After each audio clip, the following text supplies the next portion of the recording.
วนให้คิดอนิจจังทุกสิ่งไม่ยั่งยืนจีรังย่อมผุพังตามกาลเวลาจะฝืนให้ยั่งยืนจนสิ้นโลกาอย่าได้หวังดังปรารถนาองค์พระพุทธาท่านตรัสสอนไว้เกิดแล้วคงไม่แคล้วต้องชราแก่อาคราวแก่สมปัญญาทั่วภารามีทมไปเจ็บทุกข์ย่อมเวียนวนมีพ้นไกลๆสัตว์โลกล้วนรู้แน่แก่ใจเกิดแก่เจ็บตายหลีกไปไม่พ้นใครหลงคิดหลงติดอัตตาว่าใจแจ้งกมลแม้นใครปลงได้คงสุขล้นชีวิตมีมองมนเกิดมาเป็นคนสมบูรณ์ดับหายเพียงร่างกายไว้ชีวาแต่กุศลผลกรรมทำมาย่อมแปลงค่ากลายเป็นทุนส่งผลให้ทุกคนเวียนวนไม่สูญสุขและทุกข์เป็นไปตามทุนที่พวกคุณได้ก่อทำมา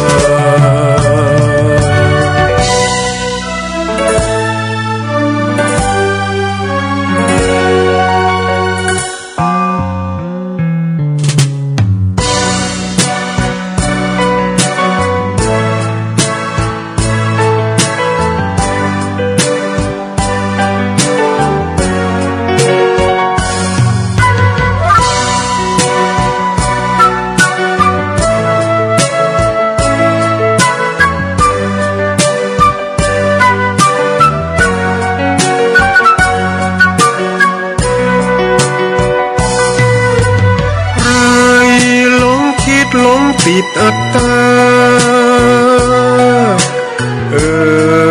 ว่าใจแจ้งกมลแม้นใครปลงได้คงสุขล้นชีวิตมีมองมนเกิดมาเป็นคนสมบูรณ์ดับหายเพียงร่างกายไว้ชีวาแต่กุศลผลกรรมทำมาย่อมแปลงค่ากลายเป็นทุนส่งผลให้ทุกคนเวียนวนไม่สูญสุขและทุกข์เป็นไปตามทุนที่พวกคุณได้ก่อทำมา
ตำนา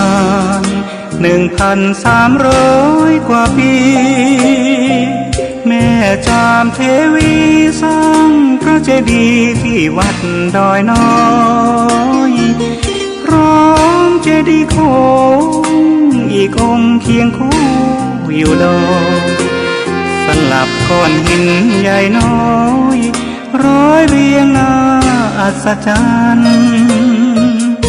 พระธาตุสีทองแงนมองฝูงพึ่งทำรังช่างมีมนต์ขลังพลังศักดิ์สิทธิ์บนนั้น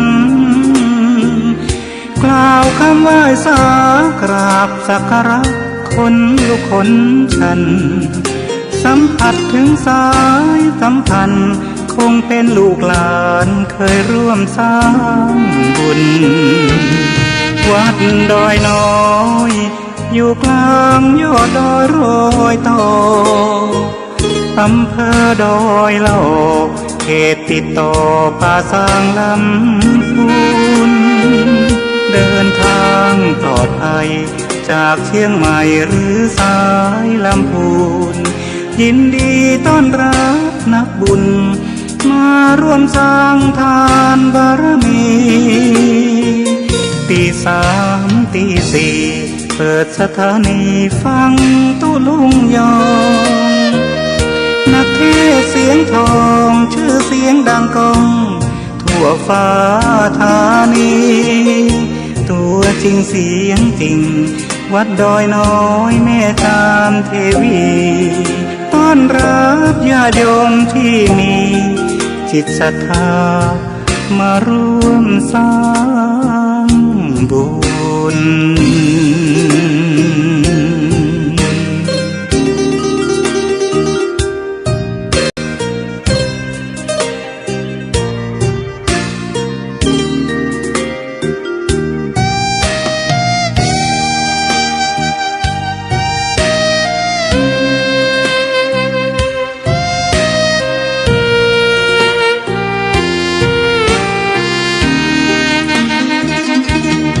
วัดดอยน้อ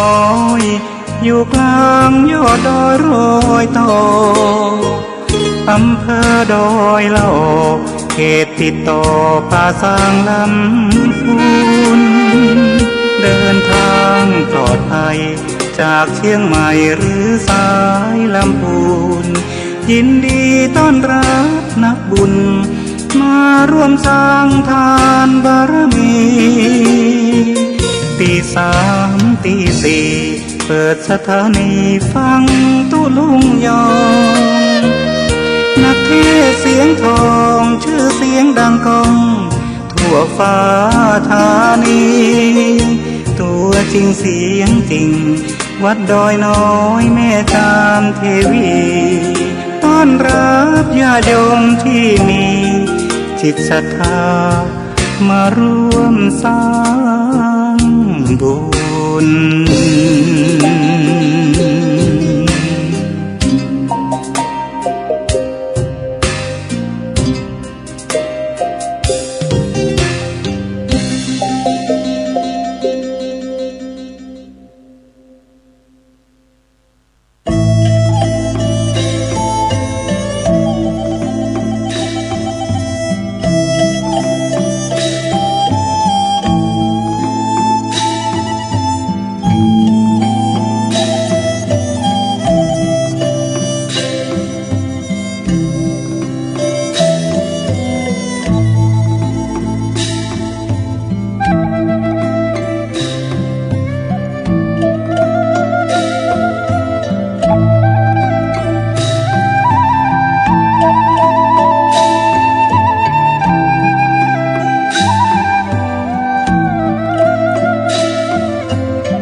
วันนี้รุ่งพรุ่งนี้ร่วงดวงไม่แน่วันนี้แย่พรุ่งนี้ยังกลับดังได้วันนี้ดังพรุ่งนี้ดับกลับเปลี่ยนไปโปรดจำไว้ทุกชีวิตอนิจจัง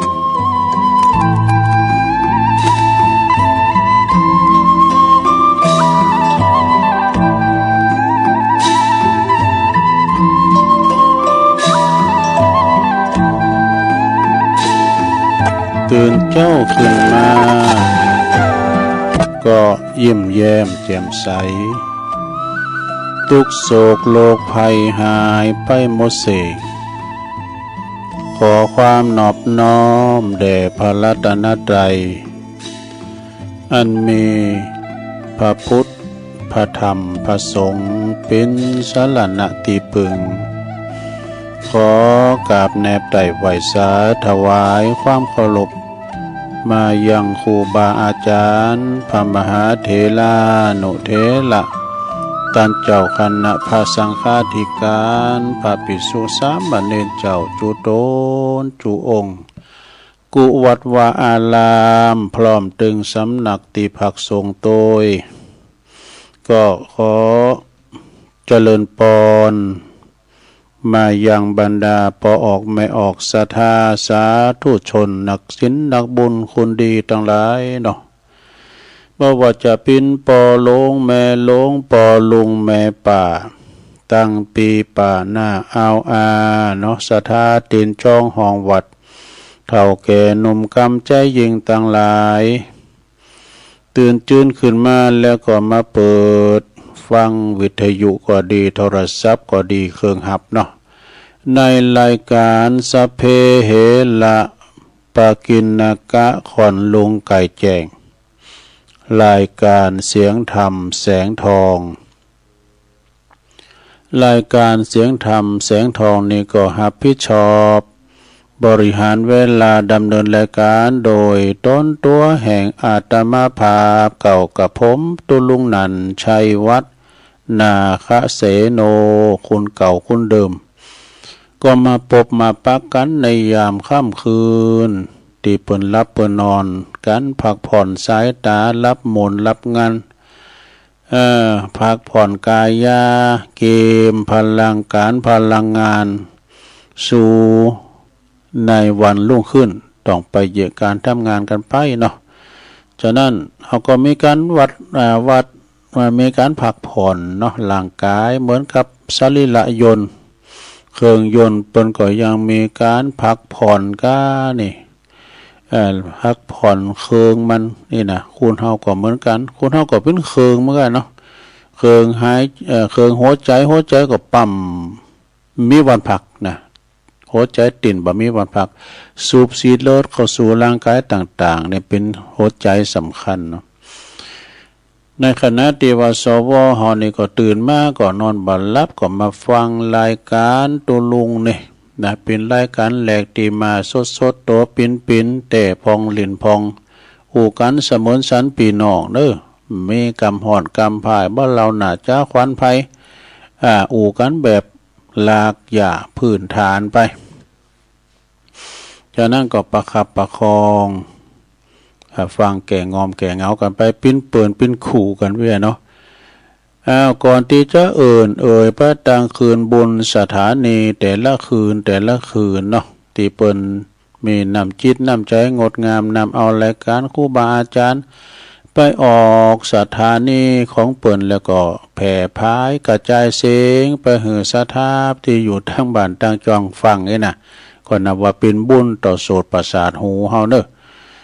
ต่อไปจะสวดมนต์ก่อนเปิดความเป็นสิริเป็นมังกรเป็นมงคลเนาะกับตนกับตัวครอบครัวอยู่เย็นเป็นสุขเน้อพร้อมแล้วก็กราบหนึ่งกราบสองกราบสามอิมินาสกาเลนะพุทธังอภิปูชยามาอิมินาสกาเลนะธัมมังอภิปูชยามาอิมินาสกาเลนะสังฆังอภิปูชยามาอะระหังสัมมาสัมพุทโธภะคะวาพุทธังภะคะวันตังอภิวาเทมิสวากขาโตภะคะวะตาธัมโมธัมมังนัมมัสสามิสุปฏิปันโนภะคะวะโตสาวกสังโฆ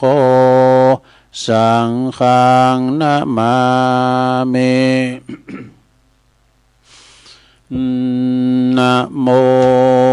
ตัสสะภะคะวะโตอะระหะโตสัมมาสัมพุทธัสสะนะโมตัสสะภะคะวะโตอะระหะโต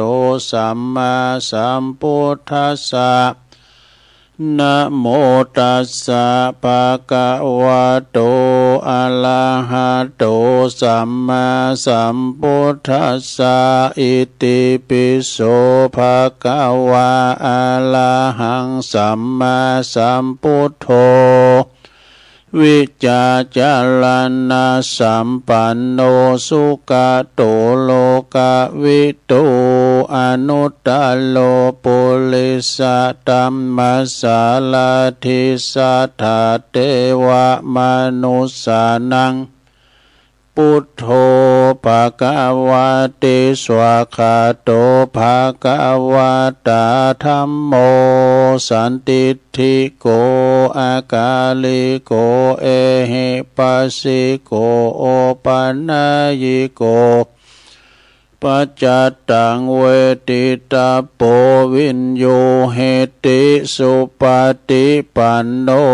ภะคะวะโตสาวกสังโฆอุจจุปฏิปันโนภะคะวะโตสาวกสังโฆญายะปฏิปันโนภะคะวะโตสาวกสังโฆสามิจิปฏิปันโนภะคะวะโตสาวกสังโฆญาติตังจัตตาลิปุลิสายุคาเนอัฏฐปุลิสาปุคลา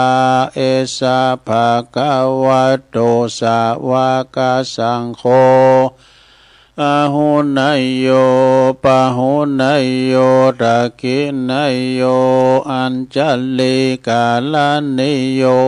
อนุตตลังปุญญเขตังโลกัสสติจายันโตโพธิยามุเลสกายานังนันทิวัตโนเอวังตวังวิจัยโยโหหิจยสุจยมังคะเลอปัลลาจิตตปัลลังเกสีเสปัทวิโปคะเลอภิเสเกสัพพพุทธานังอาคาปโตปโมทติสุนัข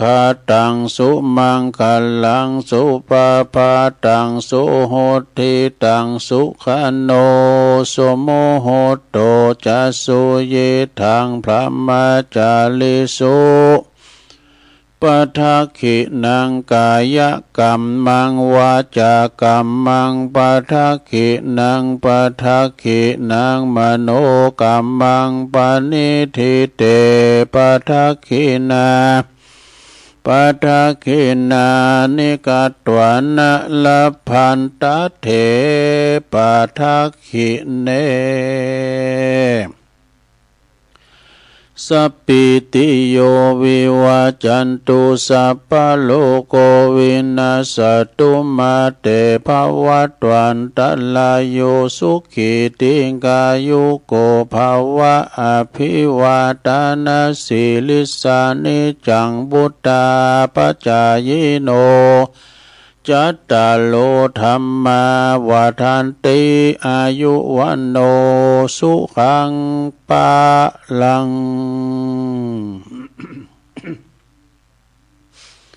เอาแล้วน้อศรัทธาญาติโยมต่างหลายตุลุงก็ปิ้นเก้าปิ้นโหนำสวดมนต์ไป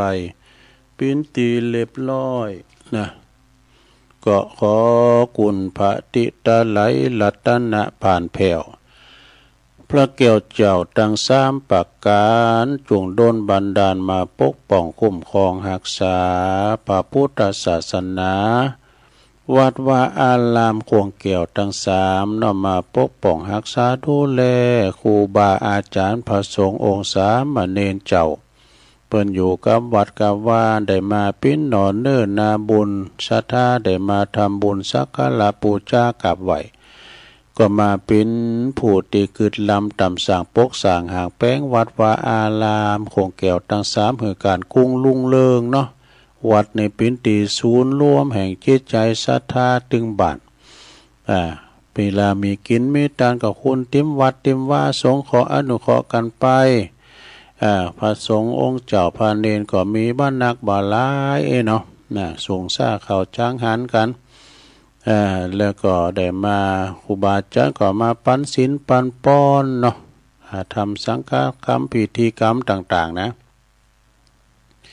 ปอหลวงแม่หลวงปอลุงแม่ป่าก็ขอให้มีสุขภาพสมบูรณ์แข็งแรงเน้อกินข้าวลำกินน้ำลุง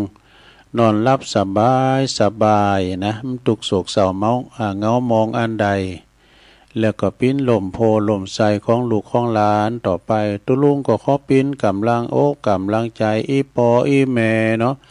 ที่เดินเหินไปไหนตั้งใดบ้านใดก็เอาวิทยุเนี่ยเน้อปิ้นกูปิ้นกีมฟังกันไปเนาะปอบ้านก็ดีแม่บ้านก็ดีจะไปกาดไปลีจะขับรถขับลาออกกู้ออกโฮก็มีสติก่อนสตาร์ทเน้อรถมันหนักมันหลายระวังตึงรถเปิ้นระวังตึงรถเฮานะขอให้เดินทางแคล้วคลาดปลอดภัย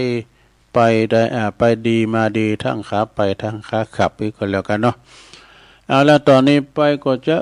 ไปตั้งคืนบุญสถานีวิทยุในเครือข่ายที่เปิดหับสัญญาณรายการธรรมะภาคภาษายองช่วงเวลาตั้งแต่ตี 3 ถึง 5 โมงดังต่อไปนี้เด้อขอขอบคุณสถานีวิทยุคลื่นพระพุทธศาสนาการศึกษาและวัฒนธรรมของวัดไฟหินเนอร์ตำบลสุเตปอำเภอเมืองเชียงใหม่ FM 104.50 เมกะเฮิรตซ์โดยเมตตาบารมีธรรมอาจารย์พระครูสมุวิสุวัฒน์วรกิจโจอันนี้เปิ้นก็ลิงก์สัญญาณไปโอ่งขลงในเมืองฟังกันครอบคลุมกันหมดเด้อขอบคุณสถานีวิทยุคณะสงฆ์อำเภอฝางตั้งอยู่ที่วัดพระพุทธบาทอุดมน้ำบ่อสาวาสำนักวิปัสสนา FM 100.25 เมกะเฮิรตซ์เด้อโดยเมตตาบารมีตามหลวงปู่พระครู หลวงปู่ท่านพระครูสุจิตานุรักษ์หลวงปู่เจ้าคณะอำเภอฝางเนอขอบคุณที่ไปเลินด้วยเนอลิงก์สัญญาณไปแล้วขอบคุณสถานีวิทยุแดนดินถิ่นล้านนาตั้งอยู่ที่บ้านฮงโงตำบลนำบ่อหลงอำเภอสันป่าตองเนอ FM 103.50 เมกะเฮิรตซ์โดยคุณรุจิสมบัติเงาคำเนาะขอบคุณสถานีวิทยุมนต์เสียงธรรมจากอำเภอแม่แจ่มวัดบุพารามเนอ FM 106.25 เมกะเฮิรตซ์โดยเมตตาบารมีธรรมหลวงปู่พระครูมงคลวิสิทธิ์หลวงปู่ใหญ่เจ้าคณะอำเภอแม่แจ่มเนอขอบคุณท่านปลัดอุทัยตึงสองอุทัยโดย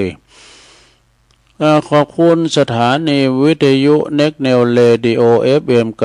96.75 เมกะเฮิรตซ์เนอบ้านโจงตำบลทุ่งกวาวห้างหุ้นส่วนจำกัดอนุสรณ์เรดิโออำเภอเมืองปานจังหวัดลำปางขอบคุณสถานีวิทยุชุมชนคนเหนือเขื่อนตั้งอยู่ที่บ้านดงดำอำเภอฮอดจังหวัดเชียงใหม่ FM 90.75 เมกะเฮิรตซ์เด้อขอบคุณสถานีวิทยุเพื่อการศึกษาและพัฒนาอาชีพเรดิโอเน็ตเวิร์ก FM 103.00 เมกะเฮิรตซ์อำเภอเมืองจังหวัดลำปางเนาะแล้วขอบคุณสถานีวิทยุวิทยาลัยสงฆ์นครลำปางวัดบุญญาวาสวิหารเนอ FM 106.50 เมกะเฮิรตซ์เนอโดยท่านดร.จิรศักดิ์ปันลำพออำนวยผอ.ผู้อำนวยการเฮาและขอบคุณท่านดร.พัชริยาฟองจันตาฝ่ายวิทยุก็ลิงก์สัญญาณไปแล้วพี่น้องทางลำปางก็ฟังกันหลายพี่น้องบ้านไกลล้อสีคำเรดิโอสีคำเรดิโอนี่ก็อยู่บ้านนาเหลืองนอกตู้อาเวงสาจังหวัดนานพุ่นเด้อ FM 92.50 เมกะเฮิรตซ์เนาะอันนี้ก็เป็นรายชื่อและนามของเจ้าของสถานีวิทยุที่เปิ้นลิงก์สัญญาณไปเด้อสถาเนาะก็ฟังกันไปสถาไผตื่นมาก็ฟังไผฟังแล้วก็รับไปฟังไปรับไปนี่ก็สถาเนาะฉะนั้นก็ ศรัทธาญาติโยมทั้งหลายวันนี้พราหมณ์ว่าปิ้นวันเสาร์ด้วยนะเป็นวันเสาร์เอามาปะกันในวันเสาร์ที่25 ตุลาคม2568มานี่นะเดือนตุลานี่ก็สำคัญหลายวันว่าวันปิยะก็23 ตุลาเนาะโดยเฉพาะก็ตุลานี่ก็มีกฐินนี่นะก็หลายวัดหลายว่าความจริงกฐินนี่มีเกือบใกล้ทุกวัดอะนะที่เปิ้นมีก็ปิ้นผ้าป่าไปอีกก็มีศรัทธาเนาะงานกินงานตานบาเดียวนี่นะงานกินงานตานบาเดียวมันมีหนักมันมีหลายในวัดไต่วัดเนื้อเปิ้นก็มีการมีงานเอาละเมื่อมาปะกันแล้วศรัทธาญาติโยมก็ตามติดนัดเนาะนัดหมายกันว่าวันเสาร์นี่เขาก็จะมีกิจกรรมการยกวัดมาบ้านเอาอกเอาใจปล่อยแม่เตรียมได้ไปวัดไปว่าเนาะสร้างจินตนาการเมื่อเข้าไปวัดไปว่าตุลุงก็จะเป็นถึงปู่จานอ่ะจะเป็นถึงตูเจ้าเดี๋ยวเป็นนายกทำแล้ว เดี๋ยวก็เป็นกำนันเนี่ยสร้างจินตนาการเนาะสดาเนาะว่ากันเด้อ เอาแล้วพร้อมแล้วหมอปู่จานว่าไปเลยมันลาแล้วต้องเต้นเหมือนขาเอาศรัทธาต่างอกต่างใจเนอะเอาจะได้สู่มาขันเกี่ยวทั้ง3การเป็นลำดับต่อไปเนอะนะมาเมปุตังกุณาสากาลันตังนามาเมธัมมังมุนเนลาจเตสิตังนามาเมสังฆังมุนเนลาจสาวากังนามาอัจจยนโนปันเตอาจักมายาถาปะเลยาถามุลาเหยาถาอากุสเลเยมายังบุตตาธัมมาสังฆาสังฆาเตสุปัญจรัตเนสุอาติเตวาปัจจุปันเนวาอวิวายติวาลาโหวากายเยนะวาวาจาดายาวามัสสาวาปามาตังวาอากาลวังวาอากาสิมหาติสวายาตาธัมมังปฏิกะโลมาเตสังโนพันเตพุทธาติรัตนัตยังอนุกัมปังอุปาตยะอัจจยังอาจายาโตปฏิกันหาตุคัมมันตุสัพพังโตสังอายติงสังวาลิสามานาปุเนวังกาลิสามะสันจิจโตสังอสันจิจโตสังสัพพังโตสังขมันตุโนเอาแล้ว เลี้ยวไปอย่างนึงแล้วลุงเอ้ยต่อไปก็สุมาเข้าพิกาหารพร้อมกันนะมาเมตุปาบุภาลาจาตาเนโอตานาพิกาหาลาตาเนสหปาลิวาลาตาเนวัลลาตาคินายเยกายะตัวเลวาจิตัวเลมโนตัวเลสันจิจาปามาเตนาวาอสันจิจาปามาเตนาวากายกรรมเมนาวาวาจิกรรมเมนาวามโนกรรมเมนาวาอาติตาโตสังปัจจุปันนโตสังสัพพังโตสังฆามันตุโนตุติยัมปิตติยัมปินัมมาเมตุปาบุภาลาจาตาเนโอตานาปิกาหาลาตาเนสหปาลิวาลาตาเนวัลลตะขินาเยกายะตัวเลวาจิตัวเลมโนตัวเลสันจิจาปมาเตนาวาอสันจิจาปมาเตนาวากายกรรมเมนาวาวาจิกรรมเมนาวามโนกรรมเมนาวาอาติตาโตสังปัจจุปันนโตสังสัพพังโตสังฆามันตุโนเอาแล้วจบไปทำอย่างนึงแล้วลงเอ้ยต่อไปทำอย่างนึงสุดท้ายจะใส่ข้าวบาทกันนึเนาะว่าพร้อมกันไปเลยกำจุมากำโยงเข่าพระเจ้านึ อิมังโอตานาปินดาตานังติลัตตานานังสักกะจังเตมาปุเจมาตุติยามปิอิมังโอตานังปิโอตานาปินดาตานังติลัตตานานังสักกะจังเตมาปุเจมาตาติยามปิอิมังโอตานาปินดาตานังติลัตตานานังสักกะจังเตมาปุเจมาติกาลตังเหตายาสุขายายาวานิปานายาสังวตานตุโนเอาแล้วต่อไปก็โยงเข้าบาทเนื้อสถาหันเปิ้นเปิ้นโยงเข้าบาทเปิ้นไขกะติกไขอันเฝ้ากล่องไอออกจุงเน้อลงเน้อว่าพร้อมกันไปเลยสา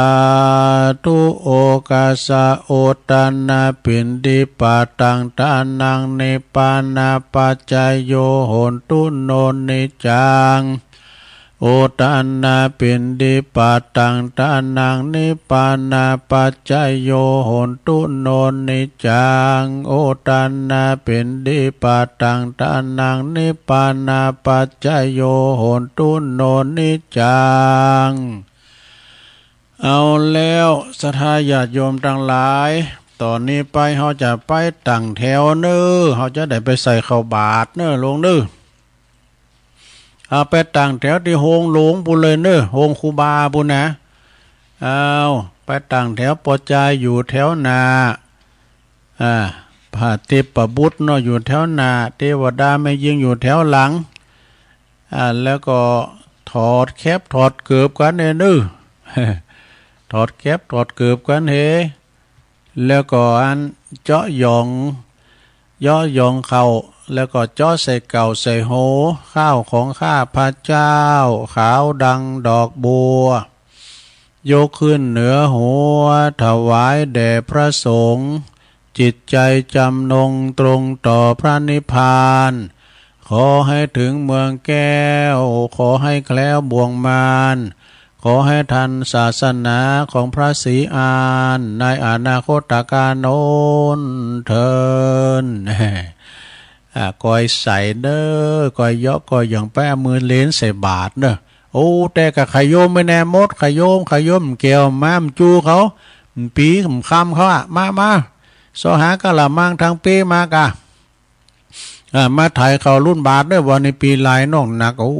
มากันหลายท่านปสจท่านนายกเขาว่าปกำนั่นผู้ช่วยสารวัตรแพทย์ปหลวงเขามาหมดพอก็มาเนาะหมุนลักจะเฮาเนี้ยว่าเฮาถึงโตถึงติดดินถึงมาถึงวันมากุศิลไอ้น่ะเนาะ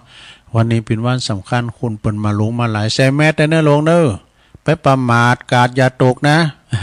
ตอนนี้เชียงใหม่แดงเข้มแล้วนะใส่บาทไปสุขโหโหมะไปใจนะลงเนอเข้ารุ่นบาทแก้วไม่ไหนคำโอ้เข้ารุ่นบาทเอามามาที่ตุปอทาไปเอามาแล้วเอาตอนนี้ก็ใส่บาทไปถอดแคบกันไปสุขโหโหมะไปใจคุณหลวงคุณหลายวันนี้นะพอหลังจากที่ครูบาอาจารย์ใส่รับบาตรเรียบร้อยเปิ้นก็มานั่งอยู่ที่บุญอาจทรงและแตนสังเรียบร้อยศรัทธาก็เข้ามาเนอะเข้ามาตีไผตีมันจะไปนางพิษตีอันนี้สลุงกู้ยิปินอี้ไปเฮน่ะโหกดต้นนางพิษตีนี่เนี่ยซะเด้อมันสลุงก็ขันก็เป็นมันปัดกันกุศิลน่ะสัตว์มันปัดกันกุศิลนะนางแตดไผแตดมันเนอะหมายตีไปกะเจ้าคุณนางหนีรุ่นนี้นะเจ้าคุณนางอิงเสาวิหารเนี่ย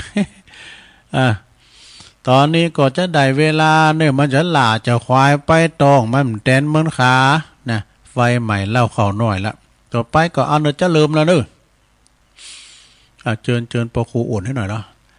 ศรัทธาเจ้าข้าเฮาตั้งหลายตอนนี้จะได้เวลาแล้วเนอะปอล่ามจุดจะเนียนจุดนั้นจุดไฟชนวนนะเทียนชนวนตั้งมั่นไว้ก่อนเสียงเป็นหลงเหมือนนั้นปอครูนะต่อไปจะได้เชิญท่านพ่อกำนันวันนี้นะ ว่าวันนี้พ่อกำนันจะเป็นตัวแทนหมู่เฮาเจ้าข้าทั้งหลาย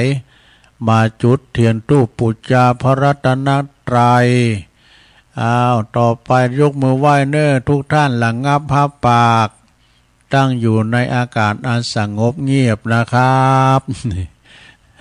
ความจริงปะครูเปิ่นจะทำหลายอย่างจุดเตียนสายกาจุดเตียนบึงขวากาใจดีปินพระพุทธใจดีปินพระพุทธเนี่ยนะเปิ่นก็จะหำไปโอ้คอยตามเนอะจักบุญกินต้านได้จาดีนะปะครูโอนเฮานี่นะหลังจากนั้นผู้ช่วยบรรเทาไปเกณฑ์ขันศีลครับเกณฑ์ขันศีลในตุลุงทาก่อนหลังจากเกณฑ์ขันศีลไปปีนตีเล็บลอยต่อไปก็จะได้เอาศีลพร้อมกันไปเลยสถาเฮาอันนี้สมมุติว่าเฮาไปวัดนะ7 วันไหนตุลุงก็มาปันในกรรมหนึ่งปันศีลนะศีลหาแล้วก็ต่อไปก็เพื่อโทนความจำเนาะไหวพระไหวพระนี่ไหวแล้วลาฐานาศีลพร้อมกันไปเลยมายังพันเตติสาลเนนาสหปัญจศีลานิยาจามะตุติยัมปิมายังพันเตติสาลเนนาสหปัญจศีลานิยาจามะตติยัมปิมายังพันเตติสาลเนนะสหปัญจศีลานิยาจามะนะโมตัสสะภะคะวะโตอะระหะโตสัมมาสัมพุทธัสสะนะโมตัสสะภะคะวะโตอะระหะโตสัมมาสัมพุทธัสสะนะโมตัสสะภะคะวะโตอะระหะโตสัมมาสัมพุทธัสสะพุทธังสรณังคัจฉามิธัมมังสรณังคัจฉามิสังฆังสรณังคัจฉามิตุติยัมปิพุทธังสรณังคัจฉามิตุติยัมปิธัมมังสรณังคัจฉามิตุติยัมปิสังฆังสรณังคัจฉามิตติยัมปิพุทธังสรณังคัจฉามิตติยัมปิธัมมังสรณังคัจฉามิตติยัมปิสังฆังสรณังคัจฉามิติสรณคัมมานังนิทิตังปานาติปาตาเวละมณีสิกขาปตังสมาธิยามิอาทินนาตานาเวละมณีสิกขาปตังสมาธิยามิกามเมสุมิจฉาจาลาเว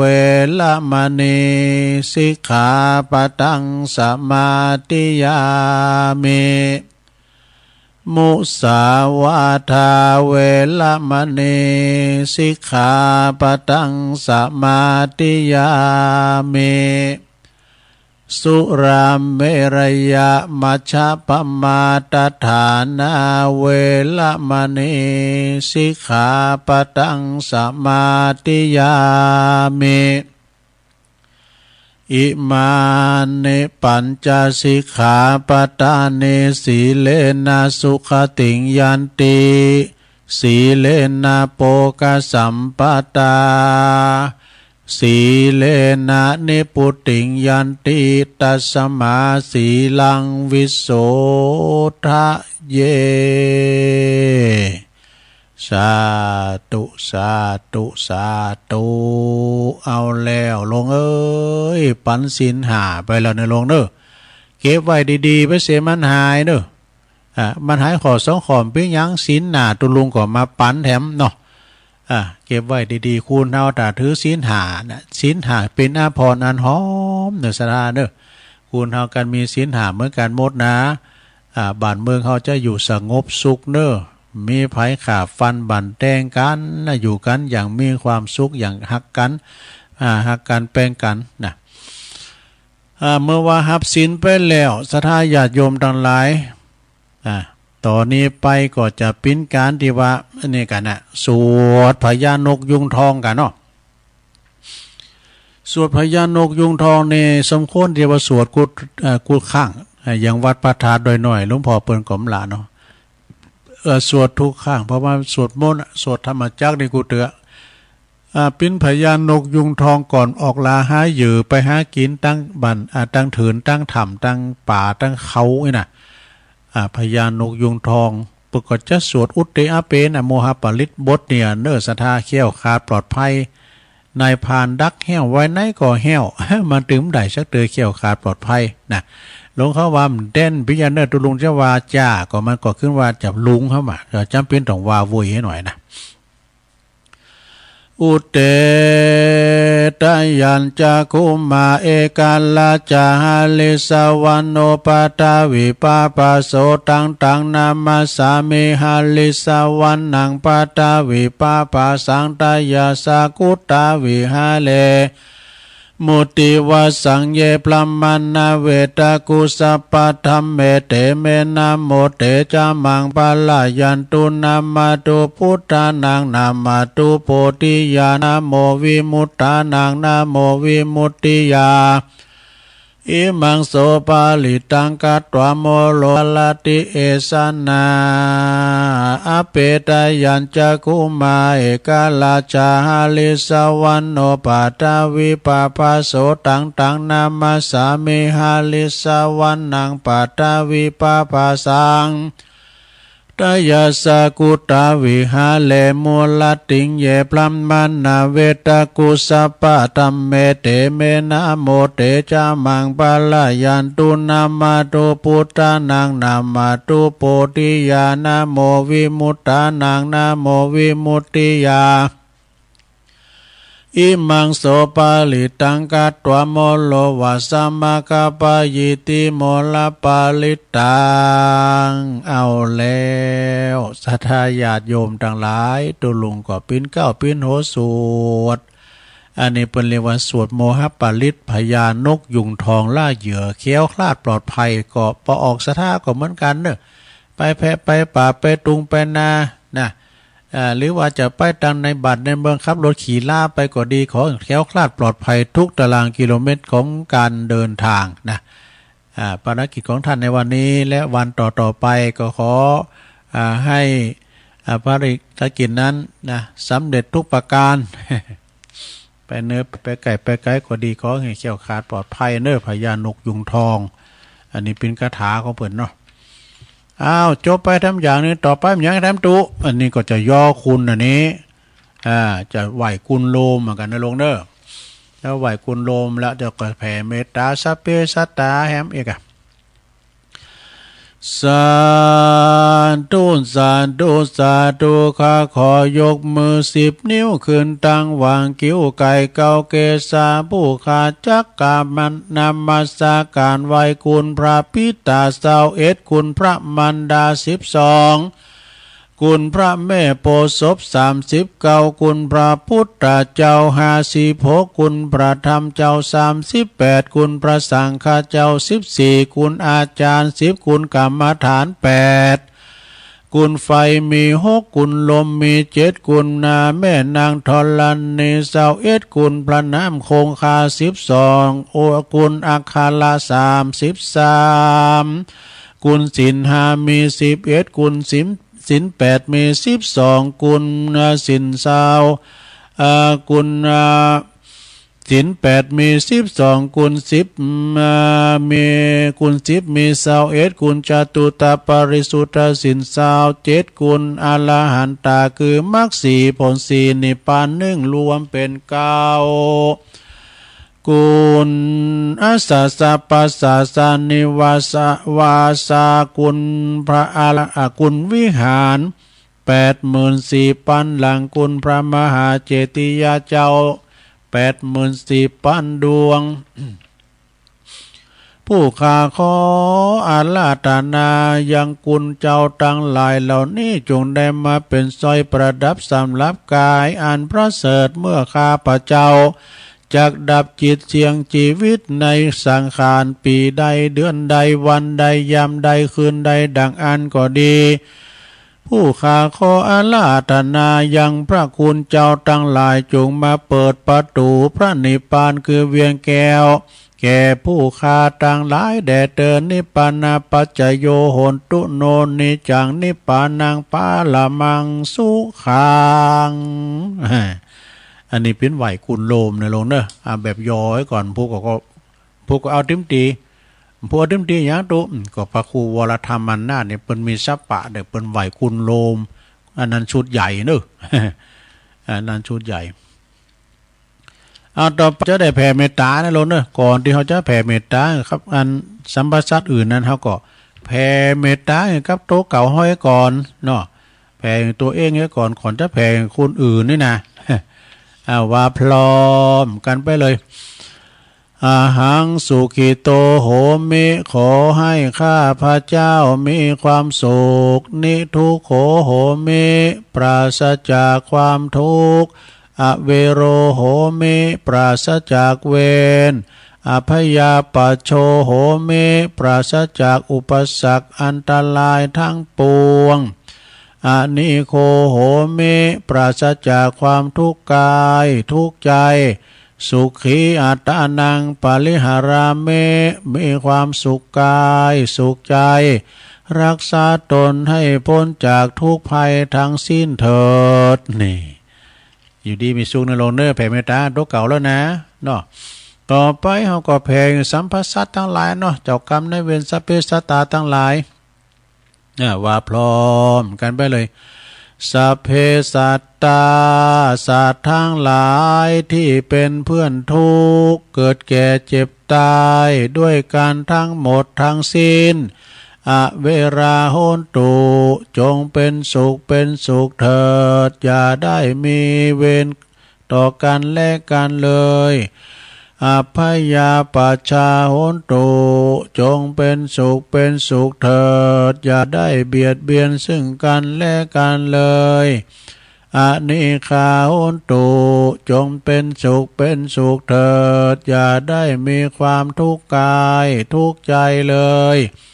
สุขีอัตตานังปาลิหารันตุจงมีความสุขกายสุขใจรักษาตนให้พ้นจากทุกภัยทั้งหมดทั้งสิ้นเถิดเอาแล้วจบไปแถมอย่างนี้แล้วลงเอ้ยอันนั้นแบบไทยเอาแบบไทยดำกำหนึ่งเนาะบทแผ่เมตตาเป็นคำกลอนเนาะข้าพระเจ้าขอตั้งจิตอุทิศผลบุญกุศลนี้ไปไพศาลถึงบิดามารดาครูอาจารย์ทั้งลูกหลานญาติมิตรสนิทกันคนเคยรักเคยชังแต่ครั้งไหนขอให้ได้ในกุศลผลของฉันทั้งเจ้ากรรมนายเวรเทพเทวันขอให้ท่านได้กุศลผลนี้เถิดสัพพสัตว์ทุกท่วนหน้าเทพารักษ์จงประจักษ์ในกุศลผลนี้นะขอให้ท่านประสบสุขทุกเวลาสมดังข้าอุทิศให้ด้วยใจเถิดสาธุอันนี้แผ่เมตตาแบบไทยนะสถานเด้อต่อไปเอาแบบเมืองอีกคำหนึ่งแบบเมืองอย่างตุเขาจะอีตังอย่างกีจีเนอร์ตามแบบฉบับอันนี้เปิ้นบอกว่าต ตัวลุงมานิดเนาะหลวงพ่อมานิดว่าเอาแบบเมืองไอ้กามตวลุงเนี่ยเอาก็แต่เดี๋ยวชัยวัดจัดให้เอาเลย1 2 3อิตังตานากรรมังนิปานาปัจจายโยโหนตุโนนิจังอิตังศีลกรรมังนิปานาปัจจายโยโหนตุโนนิจังอิตังภาวันนากัมมังเนปานาปัจจโยโหนตุโนเนจังยังกินจิกุสลังกาตาปังกัมมังสเปเฮกาเตเฮกาตังปุญญังโนอนุโมตันตุ สุนันตุปนโตเยเตวะอาสัมมิงฐานเนอาติกาตาติกายุกาสัตตาหนตุสัพพสัตตาสุขีอัตตานังปาลิหาลันตุมาตาปิตาสุขิตาหนตุทุกขาปะมุนจันตุสัพเพยติกาสุขิตาหนตุทุกขาปะมุนจันตุสัพเพอายติกาสุขิตาหนตุทุกขาปะมุนจันตุสัพเพปิสาสัพเพยาขาสัพเพเปตาสุขิตาหนตุทุกขาปะมุนจันตุสัพเพนาคาตาสุขิตาหนตุ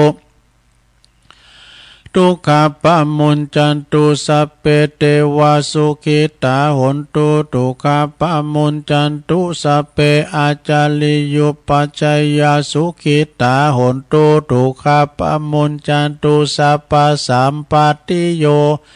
สามิจันตุโวสาธุสาธุสาธุ อันนี้แบบเจียงใหม่นะหลวงเด้อมันจะพิษแผกกันไปหน่อยนะสัพพะเมวะโตสัพพะเมโตสังเนี่ยมันจะปิดกันไปหน่อยก่อนมันก่อนอันเดียวนะเนาะลูกเนาะอ้าวต่อไปอันดับสุดท้ายหรือเต็มหานาทีจะป้อชั่วโมงแล้วฮะสุดท้ายก็วันตาน้อยครูบาอาจารย์ท่านพระมหาเถระเน้อว่าพร้อมกันไปเลยวันตา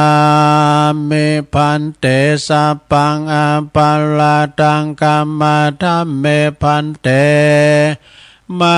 ยากาตังปุญญังสามินาอนุโมติตาปังสามินากาตังปุญญังไมหังตาตาปังสาธุสาธุอนุโมทาเมกะกะโยกัมมาวะจันติอายุวันโนจุขังปะลังสาธุสาธุสาธุครูบานี่ชลาภาพนักแก่มาเลย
เอาแล้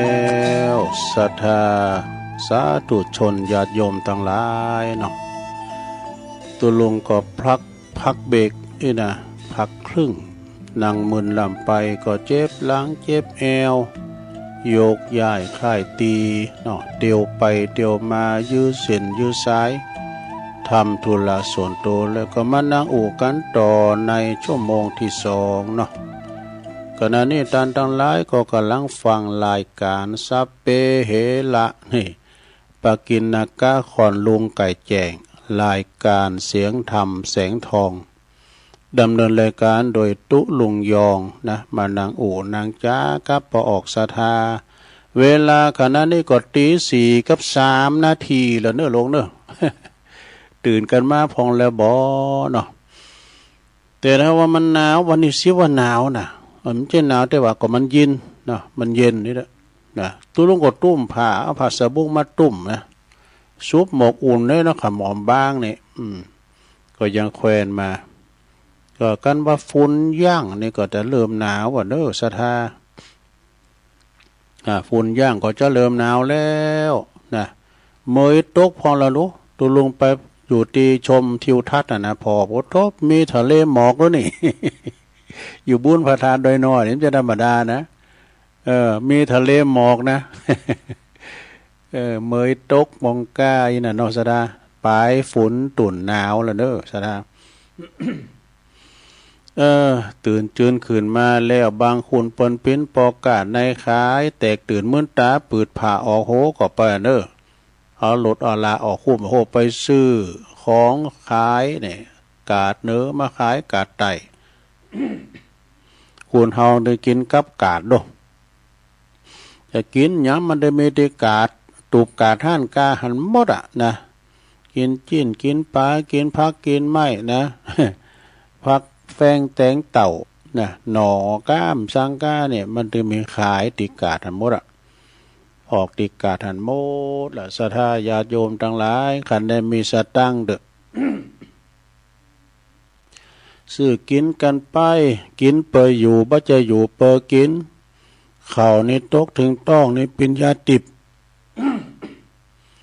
ปิญญาติบเนอะข้าวนี่ตกถึงต้องนี่ปิญญาติบ กองทัพนั้นเดินด้วยท้องจะไปกายข้าวนั่นลงเนอะมันนี่ต้องนี่อยากปากมันอยากด้วยก่อนในสุมาเดพี่ไตแม่ถือเป็นประจำนะต้องนี่อยากนะปากมันอยากด้วยเอาข้าวจอบลุงตองการใจกินเนาะค่ะเนาะข้าวปิญญาติบไหนแม่กินเถอะวันนี้กินเพราะเหล่าสุมาเลย ไปโกงไหมบุญจะนั่นจะท่าก็กินเกี่ยวกับว่ากินไปตานไปนะเนาะอยู่ของคุณเฮาเนี่ยมันบ้านแน่นอนศรัทธาเกิดแก่เจ็บตายเนี่ยมันเป็นของแน่นอนก็อยู่กันไปเป่าลมกันไปสุยกันไปเนาะคุณเฮาอายุมาถึงปอลอยจะนั่นคือรักษาถาดขันดีๆเนอะสังขารของเฮานี่สำคัญมีเงินแสนเงินล้านก็ตามจะซื้อสุขภาพนี่ถึงบ้านใดสะเนอะสุขภาพดีไม่มีขายใครใดก็ออกกำลังกะ ออกกำลังกายไปฉะนั้นก็ศรัทธาญาติโยมแต่ว่านี่กันเนาะหลวงพ่อมันนิถาวโลเปิ่นมาขอฟังเพลงมาใจสุมาเด้อขอฟังธรรมเตวตูตังหานี่อันธรรมนี่ก็เหมือนกันนะเวลาเราต้องการเนี่ยมันดึงบทสหาบำรปืนได้ก็ป้าก็เวลาเราต้องการเดียวก็ป้าเนี่ยมันเป็นข้างธรรมไปเนี่ยดูสหามป้าเนี่ยหลวงพ่อมันนี่เด้อวันหน้าวันตากันป้าอย่ามาเตะเถอะหลวงพ่อมันดีว่ามันไม่มีห้านชาวป้ามันสอนดีนะทำเตะวัดตู้ตั้งห้านี่นะไอ้น่ะก็เคยเตะยุ่มเก่าอะนะแต่มันสหาแบบป้านี่กาก่อนปีนี้เนาะไว้เตือนหน้าก่อนฉะนั้นศรัทธานาบุญญาติโยมทั้งหลายวันนี้เป็นวันเสาร์นะสุกเอาเหล่าเสาเอาหน่วยทำกิจกรรมไปพินตีเรียบร้อยตอนนี้ไปก็จะน้อมนำเอานิทานมาในชาดกเนาะเรื่องสังโดมันจะเป็นเรื่องนิทานเรื่องนักขัตฤกษ์ของคนผ่านนี่คนพาลเนี่ยมันก็หาเลือกหายามเหมือนกันเนอะสะท่าอย่างโจรขโมยเนี่ยมันจะไปซ่อนลักซ่อนขโมยก็ไอ้น่ะยองเบาก็ไอ้น่ะมันก็จะพอเลือกพอยามกันเนาะนะมันจะนำได้นำไป อันนี้ก็คือเป็นนักขัตฤกษ์ไม่นั่นกันเนาะเรื่องนิทานเรื่องนักขัตฤกษ์ของคนพาลเป็นเชื่อใดลองฟังผ่อนเนอะสะท่าเนอะ เรื่องนักขัดตาเลิกของคนพาลนี่คุณพาลนี่มันหาเลิกหายามเหมือนกันเด้อสำเตือนนะขโมยขโจรเนี่ยมันจะไปออกลาหายอยู่หรือว่ามันจะไปลักเล็กขโมยหน่อยนี่มันจะต้องพอเลิกพอยามเหมือนกันด้วยมันก็มียามมันนะเนี่ยยามของมันก็มีถ้ามันไปมันจับยามก็โดนยับนี้เนาะ เรื่องมีมาว่า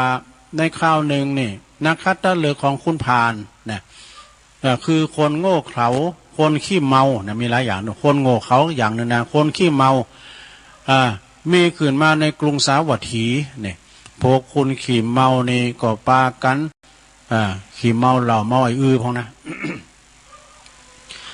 ก็เอาขีดเตาไปตาโน่ตาโตเอาขีดเตาแล้วขี่โง่ด้วยว่าเอาตาเน่ตาโตก็มี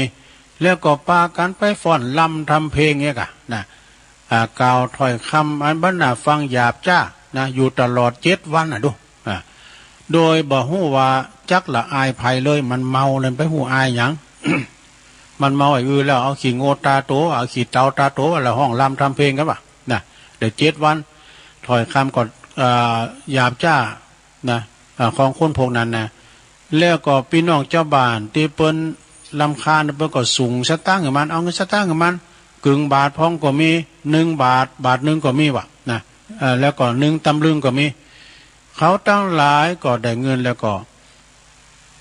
เขาได้เงินแล้วก็ตีประตูเฮิรนใดเขาก็ปากันไปนะมันค่าว่ามันไปปิ้นบาน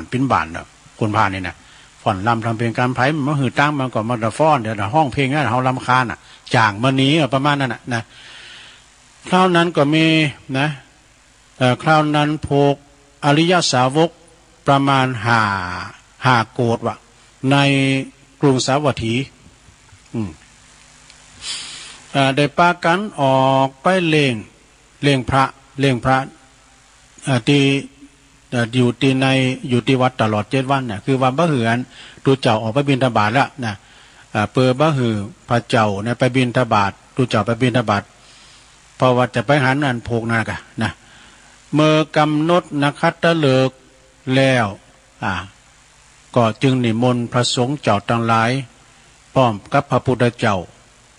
ออกไปพระองค์นะก็พระพุทธเจ้าเป็นประธานออกไปเสวยในเมืองนะเสวยพระกยาหารในเมืองภัตตาหารในเมืองแล้วก็กราบทูลว่า7 วันที่ผ่านมาเนี่ยโภคาพระองค์เนี่ยนะไปมาโดยแสนลำบากเด้อเป็นประการหนึ่งเพราะว่าหูของโภคาพระองค์เนี่ยนะได้ฟังถ้อยคำอันหยาบจ้านะของพวกคุณพาลซึ่งก็อาการแตกต่างไปซึ่งก็อาการแตกต่างกันไปหูของข้าพระองค์เนี่ยได้ฟังแต่ถ้อยคำหยาบจ้าของพวกคุณพาลถึงอยู่จะถึงซึ่งอาการแตกไปนะก็คือว่าเพียงฟังบ่ได้คำหยาบจ้ากาขนองเพราะเขาบ่ละอายเนอะพวกคนพาลเขาบ่ละอายโภคาพระองค์จึงบ่หือพระองค์เสด็จออกในเมืองเนี่ยถึงพวกข้าพระองค์นี่นะถึงพวกข้าพระองค์กลับจากวัดมาถึงเลื่อนแล้วก็บ่ออกไปจากเฮิรนข้าพระองค์ข้าพระเจ้าพระพุทธเจ้าจึงตรัสว่ากิริยาของคุณพาลเนี่ยคือพวกคนโง่เขลายอมปิ้นอย่างนั้นนะคือยอมปิ้นมันมีอย่างอายนะส่วนพวกที่มีปัญญารักษาความบัประมาทนะไว้เหมือนกับสัพติปิ้นแก่นสารนี่แล้วก็ได้สมบัติคืออมตะมหานิพพานดังนี้เนี่ยแล้วก็เรื่องนี้เปิ้นจริงหันว่า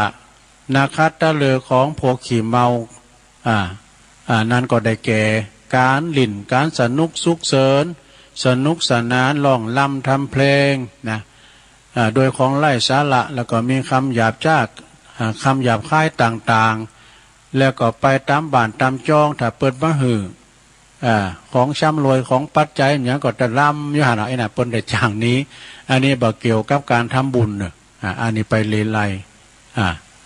แต่อย่างใดจบอันนี้จบไปแล้วศรัทธาญาโยมทั้งหลายอันนี้เรื่องนิทานทั้งเรื่องเนาะ แล้วก็ยังมีทั้งอยู่นะศรัทธามีทั้ง2 เรื่องตุลุงก็เก่งไว้นะฉันเตอตุลุง จบก่อนเนี่ยมันมีกำอูก็เอานิทานเนี่ยนะปิติตัง นิทานก็ได้รับอนุโมทนาเนาะท่านมหาสมชาชาตปัญโยพองตุปิเลินพองเอกอะนะเปิดนำมาก็ปิ้นแก่คัดอย่างดีนะมันปิ้นนิทานธรรมนะสดาญาโยมชาดกนะแล้วก็อันนี้นี่ทำอย่างนี้อันนี้สำเน็จนะสดาเนี่ย มโนช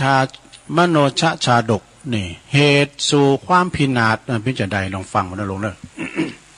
สาเหตุแห่งความพินาศมันมีหลายอย่างนะสดาเฮาประมาทพังเผลอลงลืมกานี่อันนี้ความประมาทในวัยว่าเฮายังหนุ่มยังน้อยอยู่ปิ้นยังง่ายเด้อแหละตายง่ายเด้ออันนี้ก็ประมาทได้วัยมโนชะชาดกเหตุสู่ความพินาศนะณเวลุวันวิหารพระพุทธเจ้าตรัสชาดกเลินในเปิดสอนให้ฮู้จักคนฮู้จักคบคนดีดังมีพระภิกษุรูปหนึ่งไปคบคุณกลุ่มที่เป็นพระเทวทัตเนี่ยทำให้ปะกับความหายนะความพินาศชิบหายนะก็มีเรื่องอยู่ว่าในอดีต ในอดีตนะพระตถาคตของเฮาในเสวยพระชาติเป็นอันราชสีห์เนี่ยตอนนั้นเป็นเสวยพระชาติเป็นฤาษีเป็นราชสีห์นะเป็นสิงโตนะเป็นเจ้าป่าแล้วนะครั้งนั้นก็มีบุตรอยู่นะครั้งนั้นมีบุตรแล้วก็มีธิดาอย่างละโตนะคือเป็นราชสีห์อันโตแม่โตหนึ่งน้องเปิ้นแล้วก็ราชสีห์ตัวผู้เป็นอ้ายเปิ้นด้วยกันเนาะราชสีห์ราชที่เป็นบุตรนั่นก็คือชื่อว่ามโนดหรือว่ามโนชะนี่นะมโนดนี่เป็นอ้ายเก่าแล้วก็คอยที่จะเลี้ยงดูบิดามารดาคือเลี้ยงปอเลี้ยงแม่นะสิงโตตัวนี้เลี้ยงปอเลี้ยงแม่แล้วก็เลี้ยงน้องสาวด้วยนะข้างนั้นมีอยู่ข้างหนึ่งนะมโนชานี่ก็ได้ไปคบหาสมาคมกับสุนัขจิ้งจอกโอ้เป็นสหายว่ะผู้เป็นบิดาคือปอนะก็เตือนเนอะระวังเนอะลูกเอ้ยไปคบมันเนอะมาจิ้งจอกนะมันมีเล่ห์เหลี่ยมนะให้มันดิ้มเต้นมานะมันจังขี่หักหลังนะมันเป็นหมาดิบดีหมาจิ้งจอกเนี่ยนะมันขี่หักหลังมันบดีอย่างอันนี้กะแล้วก็อยู่มาวันหนึ่งมาจิ้งจอกมันก็ขยากกินม้าว่ะขยากกินม้า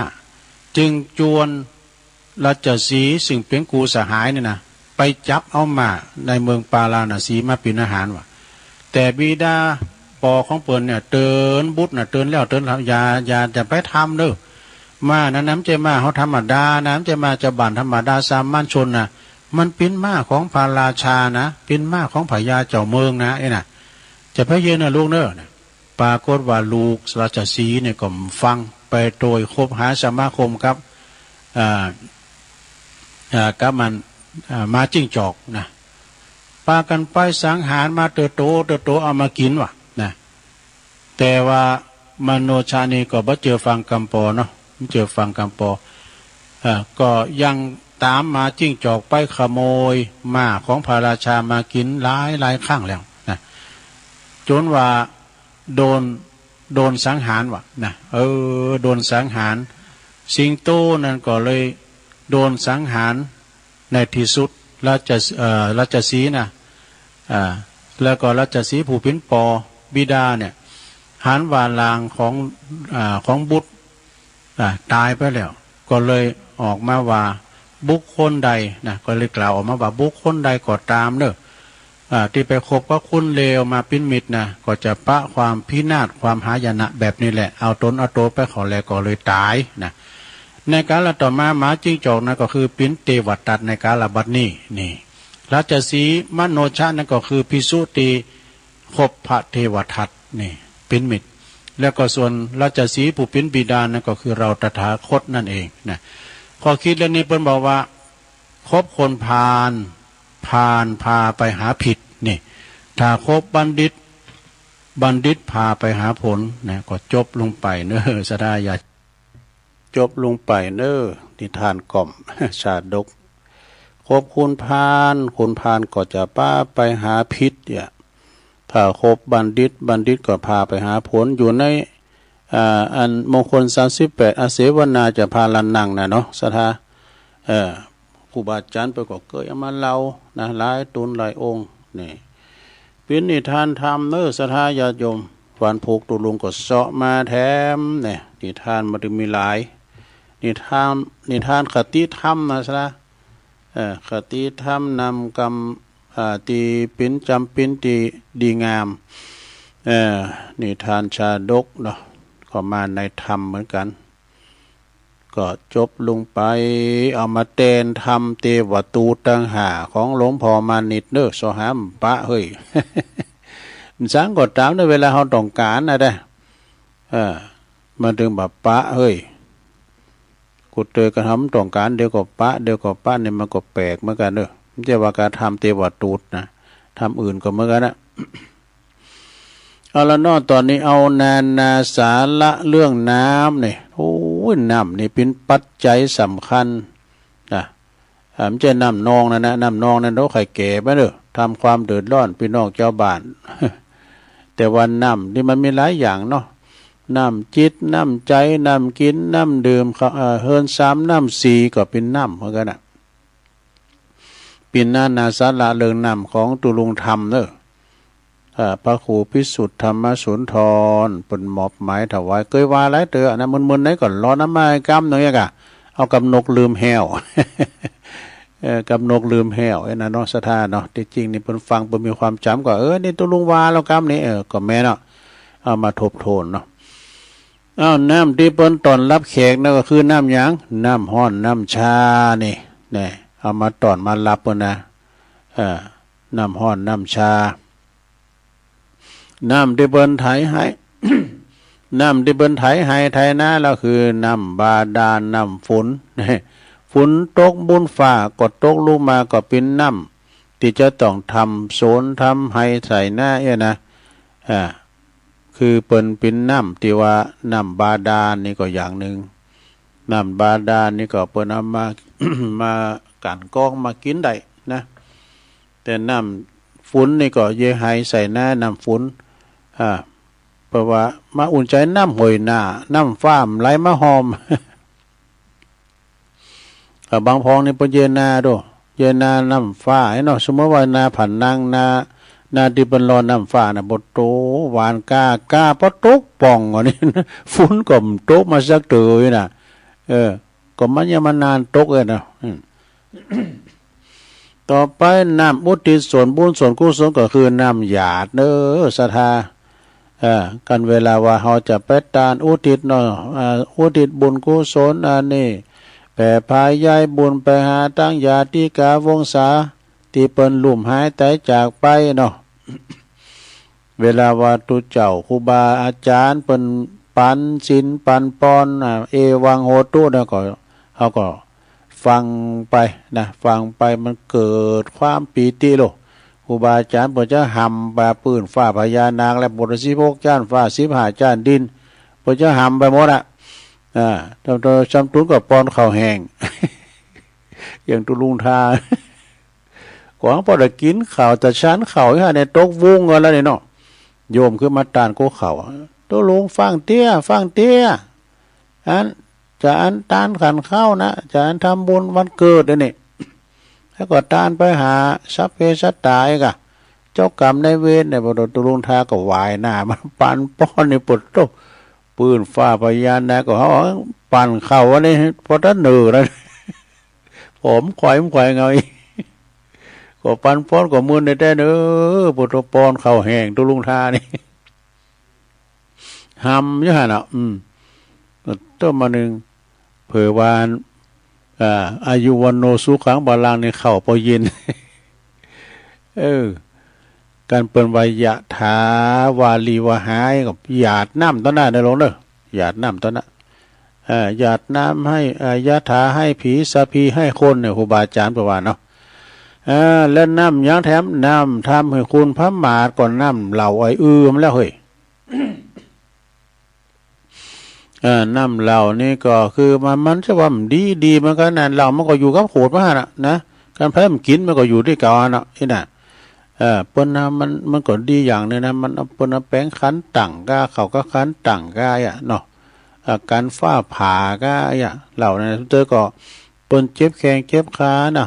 เปิ้นอ่อนเนี่ยเปิ้นเอามาตำกับสมุนไพรแล้วเอาเหล่าขาวผสมว่ะตุลุงเกยอันเอาโนดเหอะอันพี่ตายปอโนดมือจะบ่เขียวหมดแหละมันเปิ้นเอาอันมาใบเนี้ยก็ลืมมาแล้วน่ะตำ5ลุงนานเอามาตำอ่ะนะไอ้นั่นตำแล้วก็เอาเหล่าขาวผสมแล้วก็เอามากั้นเนี่ยโอ้ขาจะบ่เขียวขาที่ปอนะขาก็ขนองในสมาเนี่ยเขียวหมดอ่ะมือตุลุงก็เขียวหมดอ่ะแล้วก็สาบเหล่านี่ขึ้นวะนี่เหล่านี้ก็มีดีอยู่เหมือนกันมันจะว่ามันดีนะมันเขาก็คันต่างเขาก็คันต่างการฟ้าผ่าใกล้นะได้โก้กับเวลาวัดผีที่หันมันกันเลยนะกันเนี่ยก็มันใส่หน่อยมันหมูโก้แล้วโดนมันหมูโก้แล้วก็มันใส่แล้วนะโตเหมือนเจ้าหมูไม่เป็นเช้าอะไรใส่แล้วก็พอก็กินจะหลายด้วย ก่อนกินข้าวได้เอาขาแม่น้ำลาย กินปิญญากระใสก่อนพิสังเนอศรัทธาเนอเหล่าเนาะต่อไปน้ำที่เกิดจากการดีอกดีใจหรือว่าเศร้าโศกเสียใจคือน้ำตานี่ซะนะน้ำตานี่นะเวลาเกิดปราบปลื้มปิติยินดีนี่ปุถโธน้ำตาลื่นลานล่ะแล้วเวลาว่ามันโศกเศร้าเหงามองก็ไอ้ก่อนน้ำตาลื่นลานล่ะไอ้นะแล้วก็น้ำงดงามเราก็คือน้ำจิตน้ำใจเนอศรัทธาคุณไทยเฮานี่มีน้ำใจนะไผตีตกตุกได้ยากาเปิ้นน้ำทุน้ำโถงข้าไฟใหม่ไต่ลามก้าหอเฮินเปิ้นโดนตาหลิงพังตาฝั่งโยดก็มีน้ำใจ มีน้ำใจเอาหยังไปหอมเปิ้นนี่นะอย่างอาจารย์พระครูกัลยาณปราโมทย์เปิ้นโอ้นี่ประทับใจได้เนี่ยปวงบสัปปีเนี่ยมาถึงโวยหน่อยนะ หน่วยงานเนี่ยเขาไปก่อนหน่วยงานสัปปีเนี่ยอย่าเวลาไฟใหม่นะ ก็เปิ้นพิสดารเฮาอยู่แล้วเนาะไฟโดนไฟใหม่เฮิรนเนี่ยเปิ้นลมโตนำโดยซ้ำง่ายเนี่ยวันนั้นเด้อเวลาบ่ายโมงบ่าย2เด้อนะไปลมโตกันเด้อไปมีหยังก็เอามาหอมกันแต่ละวัดแต่ละว่าไอ้นะมีผ่าโนมก้าผัดลุมก้ามสังกายนะทั้งเหลืองก็หมูนะของกินของว่าข้าวสารอาหารแห้งเอาไปหอมเปิ้นหอมเปิ้นโดนไฟใหม่นะโปรโตของงนเด้อกองงนเปิ้นจะมาปิ้นตำบุญเด้อว่าเปิ้นมีปิ้นประธานอบตเนาะเนี่ยงบสัปปีเนี่ยมันเข้าถึงก่อนลูกซะนะแต่เพิ่นไปแจกน้ำโถมให้ท่านมหาเขาก็ดีไผก็ดีนี่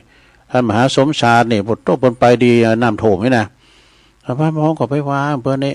ไม่ใช่กิจของสงฆ์พุทโธไปว่านี่ไปหัวใจอ่อนก็เนาะ มันจะกิจของสงฆ์ว่ะเนาะก็ไปช่วยเหลือศรัทธาเนาะ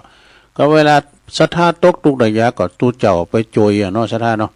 เวลามีหยังตู้เจ้าก็อยู่วัดก็ศรัทธาก็มาตานโกเข่าเนี่ยมันอาทรกันลูกไปช่วยการช่วยงานเปิ้นนี่เนาะ อย่างเวลาพระเจ้าต่างทำโลงเนี่ยนะก่อนเจ้าบ้านช่วยมันก็มลูกนะอันนี้ต่างทำโลงในซ้ำห้าเนอะอย่างหลวงปู่ด้อยเขานี่พระครูปฏิภาณธรรมทินก็ในพระเจ้าต่างทำโลงทำพระเจ้าสิบจาดเนี่ยมันต้องมีศรัทธามาหับกันดูมาหับปิ้นเจ้าพาปิ้นกันนี่กะกันมาก็มันก็มันบ่ลาบลื่น มันมีน้ำเล่งเนาะตัวเจ้าเพิ่นมาเทศเพิ่นก็มีกำลังใจตุนนี้ผูกนั้นตุนนี้กันนั้นเนาะฉะนั้นบ่ต้องมีน้ำจิตน้ำใจให้กันเด้อศรัทธาญาติโยมทั้งหลายมีน้ำจิตน้ำใจไปตกทุกข์ได้ยากก็ช่วยกันไปน้ำห้วยน้ำคลองน้ำบ่อน้ำคลองยังเป็นรองน้ำใจน้ำไหนก็ไม่เท่าน้ำใจก็คือน้ำจิตน้ำใจของเขาน่ะน้ำใจขี้นะเหมือนอย่างน้ำห้านะเบ้ย นี่นิ่มเด็ดอ่ะ อย่างว่าคือก็ว่านะไปไหนบ่ แต่งตัวมอซอ ต่อไปน้ำยังน้ำที่คุณหลงไหลก็คือน้ำคำเนี่ยน้ำคำเนี่ยก็คือน้ำกำอู่กำจ้าเนี่ยซะนะกำอู่กำจ้าเนี่ยปิยาวาจาอู่โมนจ้าหวานเนี่ยซะเนาะสมัยแต่ก่อนในสมัยตุลุงปิ้นละอ่อนพองไอ้นะใหญ่หน้ากาบ้านมาพองไอ้ด้วยนะแต่เวลาเปิ้นมีการมีงานตั้งบันนอกบันดาเฮาไอ้นะเปิ้นจะเอาโคศกลูกดีเจที่เปิ้นจัดรายการเพลงกัมสักกันในวิทยุนะมาปรากฏในบุญเวทีตูมก่อนเนี่ยมันเปิ้นนั้นวิทยุมีกา AM เนาะเปิ้นจัดรายการอย่างสถานีแห่งประเทศไทยเนี่ยเปิ้นจัดรายการเพื่อนชาวบ้านกานะแต่เปิ้นก็ว่าเปิ้นก็จะกล่าวในวิทยุนะคืนนี้คืนวันพรุ่งนี้เฮาไปปะกันที่นอที่หน้าวัดนั้นวัดนี้นะผมก็จะไปโชว์โตเนอะนะโปรโต้ถึงไข่หันอันนี้แต่เราก็จะได้เพิ่มกันซื้อบัตรกันนะเนี่ย ไข่หันโตแต่เนอะโคโซกเนี่ยเปิ้นจัดรายการเพลงเนี่ยเปิ้นอู่โมนน้ำเลยเนี่ยก็นำคำปิ่นน้ำคำสถานเนาะแต่ก่อนนี้เนี่ยสมัยก่อนนี่อย่าเฮาไข่หันที่เปิ้นข่าวล้อฟ้าลานาปอสว่างสิงหาไกรลาดมันก็พอสว่างสิงหาไกรภพไกรลาดกันเนาะเปิ้นข่าวล้อฟ้าลานามก่อนนี้รับจ้างโดบกดินสินต่อบกสวนหอม แล้วก็ฟังวิทยุไปตัวกันเวลาข่าวล้อฟ้าลานาไอ้นะสว่างสิงหาไกรลาดออกกันนะย่างเรือสาขอเรือเตียงวันบ่เนี่ยนะซะนะมันต้องพอนาฬิกาเนี่ยอันเจ้าที่เปิ้นจ้างนะนายจ้างก็มันต้องว่าอย่างเตียงแล้วเปิ้นย่างเกี่ยวข้าวตอนกันนะสาขอเลยน้ำคำแล้วลงเด้อน้ำคำต่อไปน้ำที่ใส่ในกระติกก็คือน้ำแข็งนี่น้ำแข็งนี่ก็สำคัญนะสะท้าแล้วน้ำย้อนใส่แกงคือน้ำปลานะ น้ำปลาก่อนนี่มันมากำก่อนมันปลากาผักก็น้ำปลาตรากระพงแดงกันอะไรน้ำปลาตราหน่อไม้บ้านผมก็ใช้นะพอ3 บาทแล้วโขด3 บาทแล้วโขดนี่เนาะ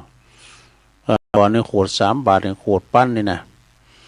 น้ำสัพพัญญูนี่กะศรัทธาญาติโยมทั้งหลายเป็นน้ำธรรมคำสอนนี่หนังสือนี่ก็ดีแต่ของตุลุงธรรมนี่นะ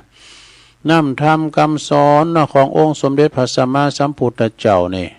อย่างเปิ้นมาเทศน้ำเทศธรรมก็ในตุลุงสอบฟังนะสอบฟังการว่าก่อนเข้าไปในหนึ่งเข้าบ่าวไฟเนาะ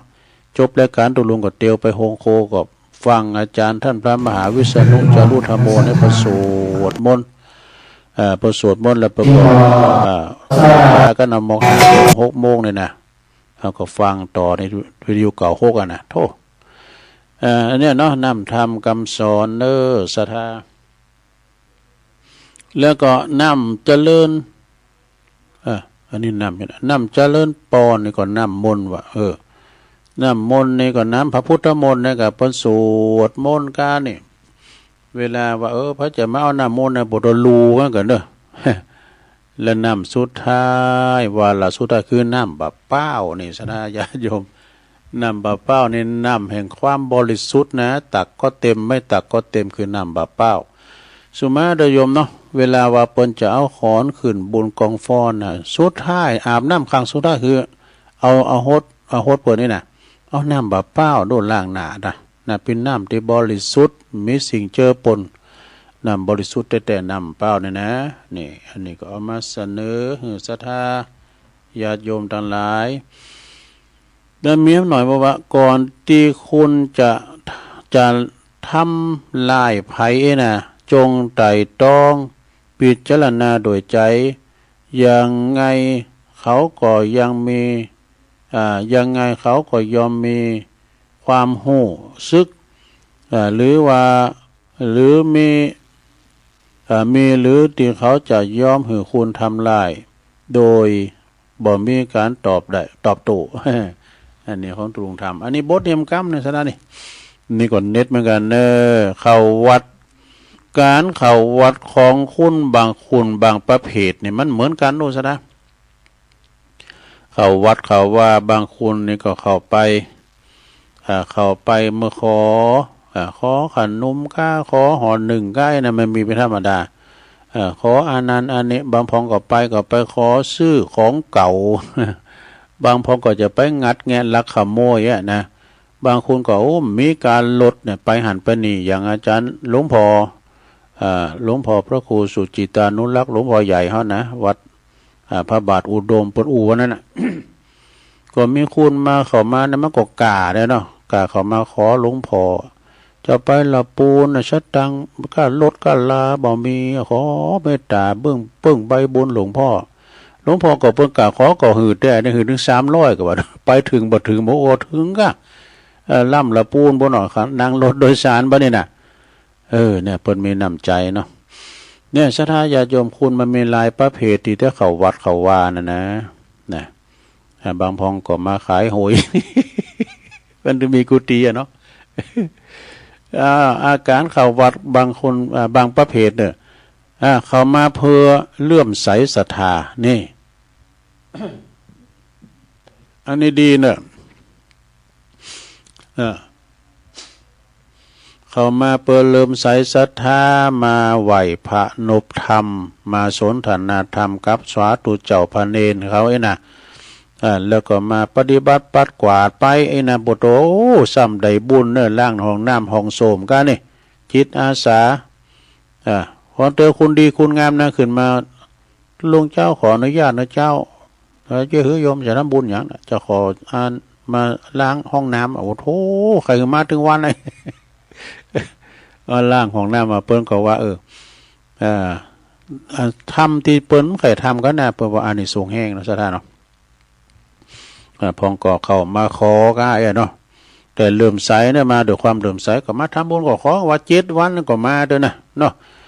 วันพระวันศีลก็ขอให้มาซาเข้าจังหันมาหับศีลหับปอนนี่ก็เนาะวันศีลน่ะศีลย่ำแรงโอ้กุมไปเฮ้ยศีลย่ำแรง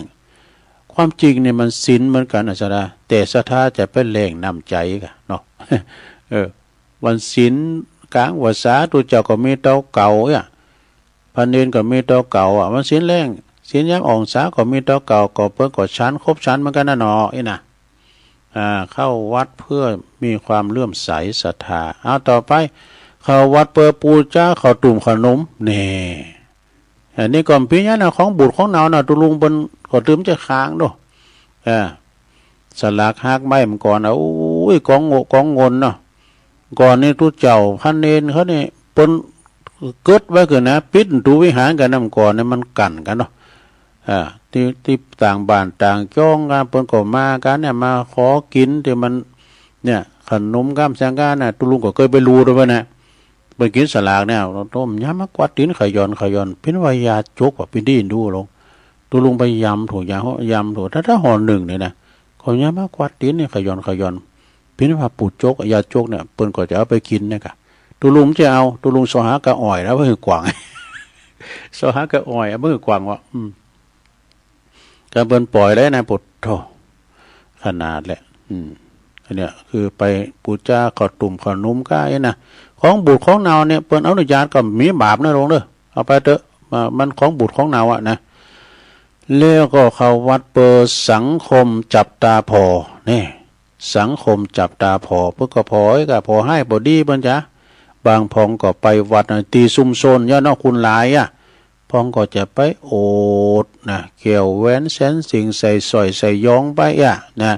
มีเหรียญใส่แขนมีแหวนใส่ก่อยมีสอยสังวาสมีผ้าเหลี่ยมทองใสนะบุตรเหลืองหามไปนะบางทีมันก็ปิ้นตู่ทองเคินทีก็อันตรายนะลงเนอะอันตรายเหมือนกันนะไปโอดกันไหว้จ่าเจ้าตัวลุงวันนี้วันอย่างเจ้าบดยกมือไหวโอดแหวนเห็นตุลุงทาเนาะตุลุงทาก็ใส่เขียวข้ามในวันซีดกาย วันติดกับว่าวันซีดกายเนี่ยใครหงีเขียวอันนี้ตุลุงทองว่า ตุลุงทองเป็นว่าอันนี้ต่อไปเข้าวัดเปิ่มสังเข้าวัดเปิ่ขวัญดอกออกหลา แต่ดูศรัทธาญาติโยมทั้งหลายค ควันดอกนี่แท้มีแต่ตั้งแต่เฮาอยู่เฮิรนพี่แต่เนี่ยเขาหันเฮาเก็บดอกหอมอยู่ปูนน่ะโซนบ่ไอ้น่ะโห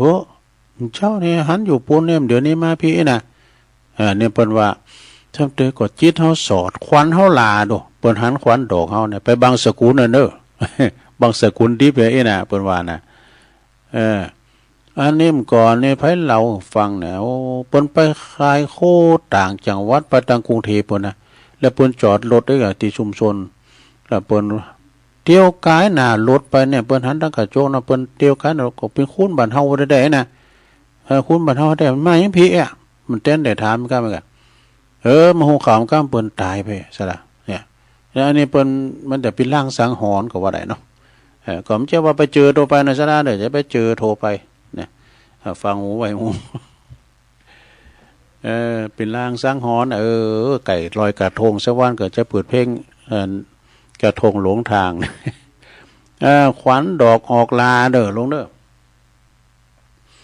ขวัญดอกออกลาก็บางสกุลทำบุญตามคุกเขาแล้วก็เดือนต่ำดาวตกว่าพระใจเข้าวัดต่อไปก็คือชะตาตกต่ำมากังมันจะเดินต่ำดาวตกไปไหนชะตาตกเนี่ยสะดาชะตามันตกต่ำก็ไปสืบชะตากันเนาะสืบชะตาเปิดเป็นความเป็นสิริมั่งกะลาเป็นมงคลกับตนกับโตน่ะเนาะสืบชะตานี่มันเป็นลั่นนาภาคเหนือเฮานะแล้วก็ต่อไปเข้าวัดเพิ่มหยังหลักสีดำหักอกว่าเนี่ยหลักสีดำอกหักเนี่ยกะอกหักอกนะแล้วก็สุดท้ายเข้าวัดเพิ่มหยังตกงานตกงานนะหมอจบลงไปอันนี้ก็ได้หลายนาทีอยู่เนอะขอบคุณตัวลุงธรรมตัวปีธรรมเด้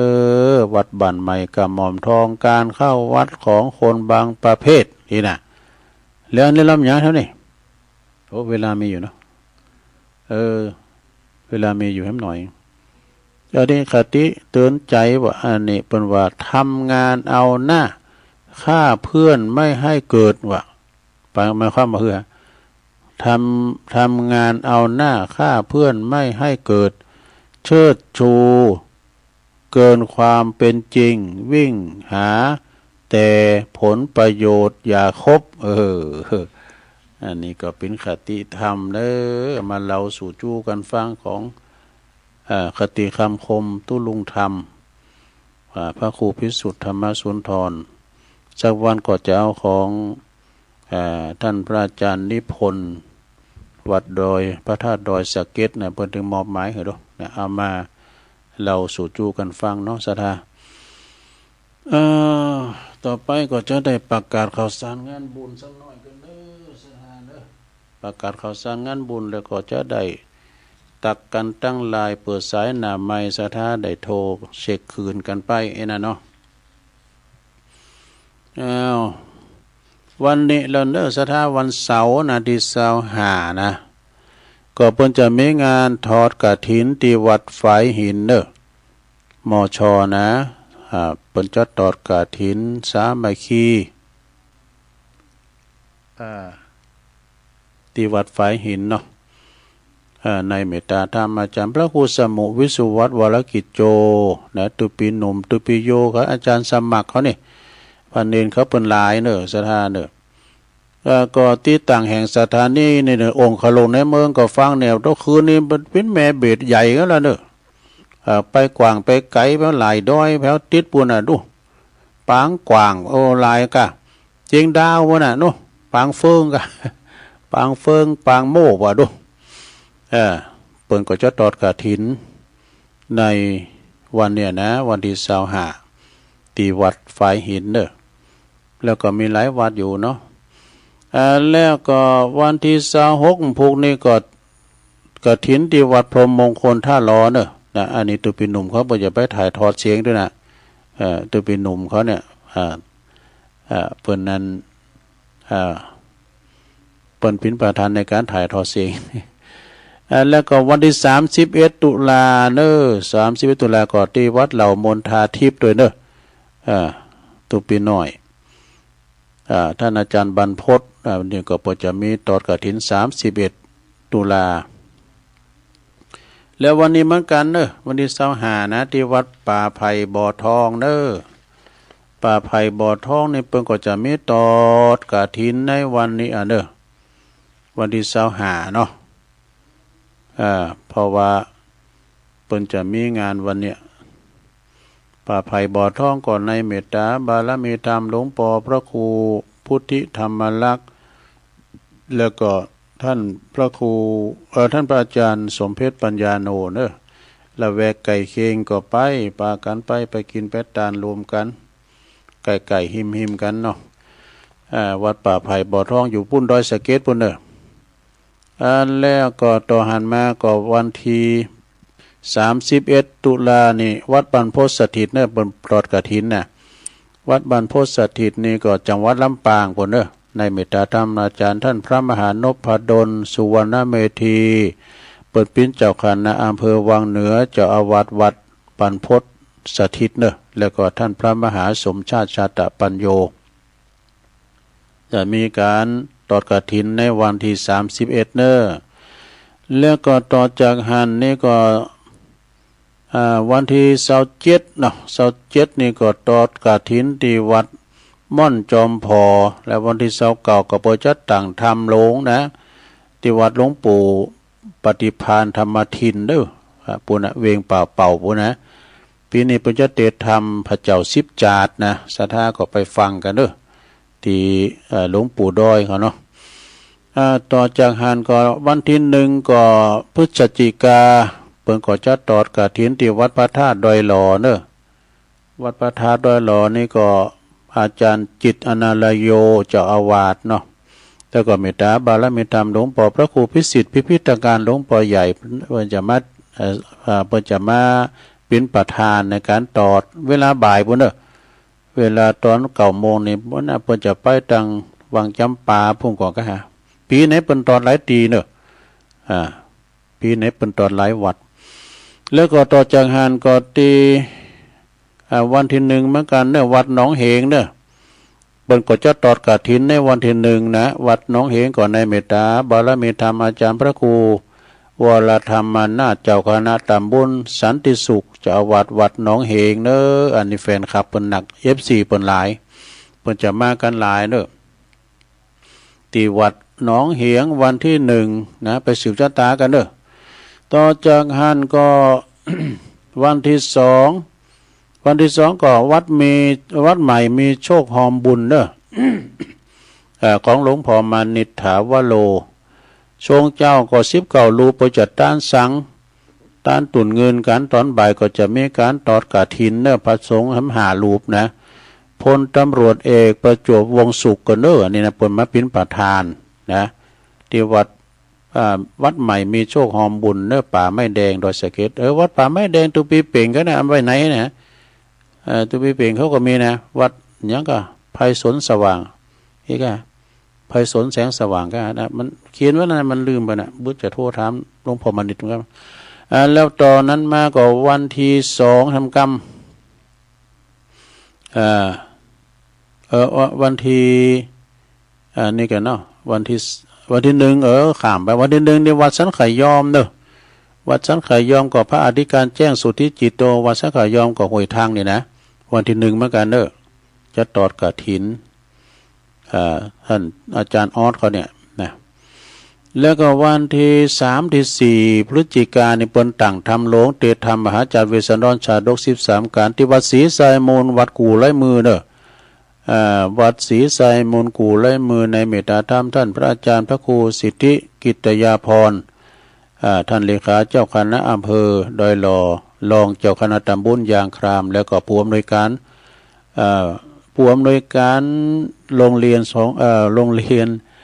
โขงขาววิทยาโดยเจ้าวัดกู่ไร่มือเนอะบ่จะจัดวันที่3นี่ก็คือตอนเจ้าจำพูนตักบาตรแล้วก็ตาลเปิ้นจะมีอันเขาวงกตด้วยเนอะมีแตะนะการไผลุงก็ได้เอาอันหามออกเนอะจะตานเขาวงกตตอนเจ้าทำบุญตักบาตรและตอนบ่ายตอนแรง3-4 โมงก็จะเทศธรรมบริวารคาถาปั้นกา มาเลยเก่ามาเลยปลายก็ไอ้น่ะ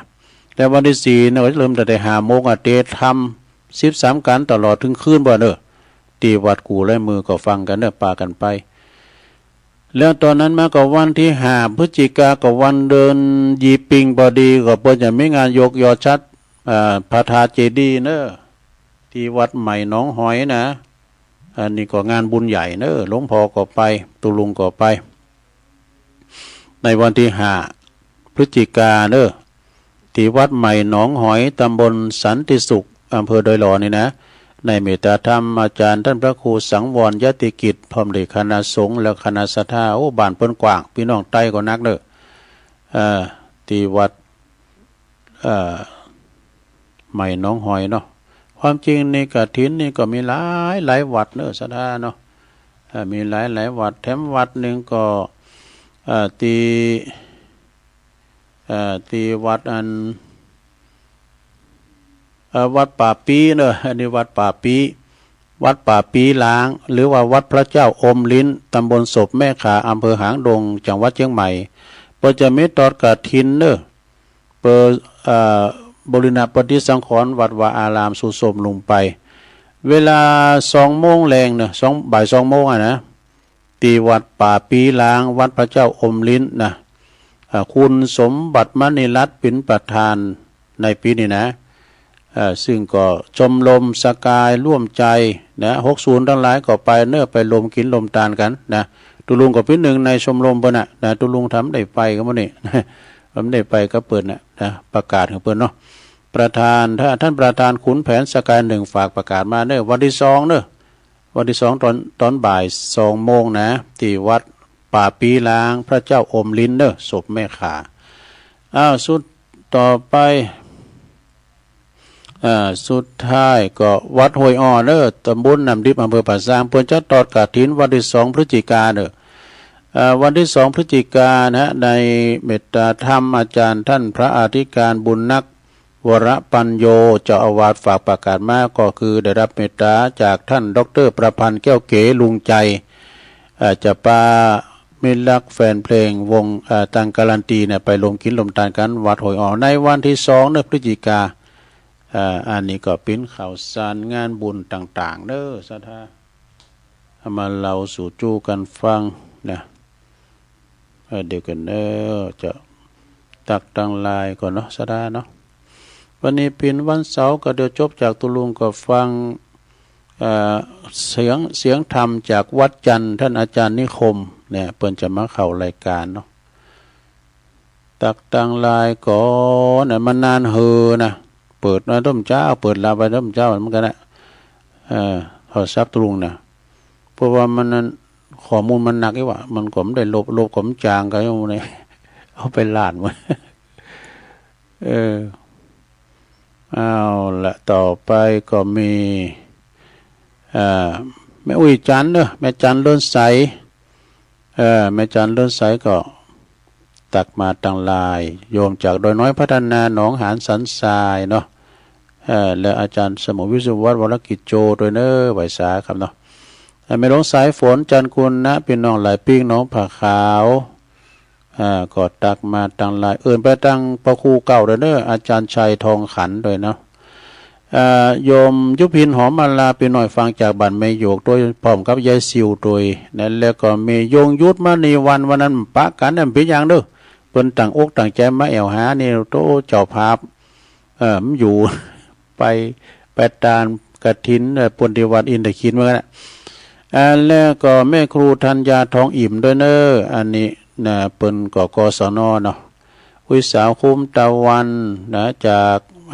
ลวงเหนือดอยสะเก็ดปุนส่งจากลำปางไหวสานะครับเนอแม่อุ้ยน้องโดยเนอไหวสาเจ้าตุลุงนะปริญญาธรรมปริญญาเอกวัดลาดท่านอาจารย์พระมหาประสิทธิ์ธรรมาภินันโทเนอ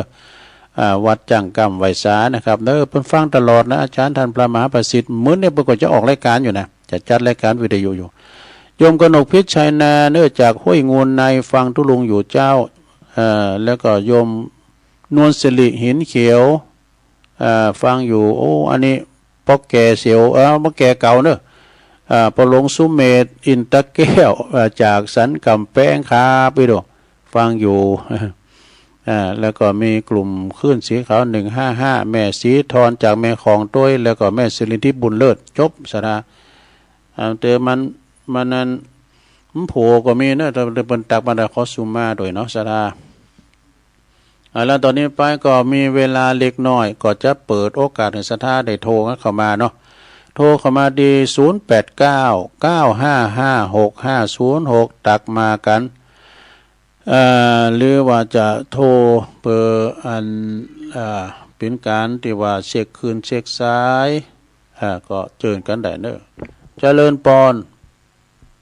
เจ้าไอ้สาเจ้าดีมีกฐินธรรมกายถ้าวัดไหนมีตุเจ้าครบ5 ตนได้เนว่าต้องมีกังวลแสนเป็นตุน30,000 วัดจัดกุปีต้นเดือนหน้าเจ้าเพิ่มเก่า6มาเป็นเวลาตี3เทมมาเจ้ากำยองวรรณกรรมกรรมหำนะเจ้าภาษาไทยแปลว่าพร่ำพูด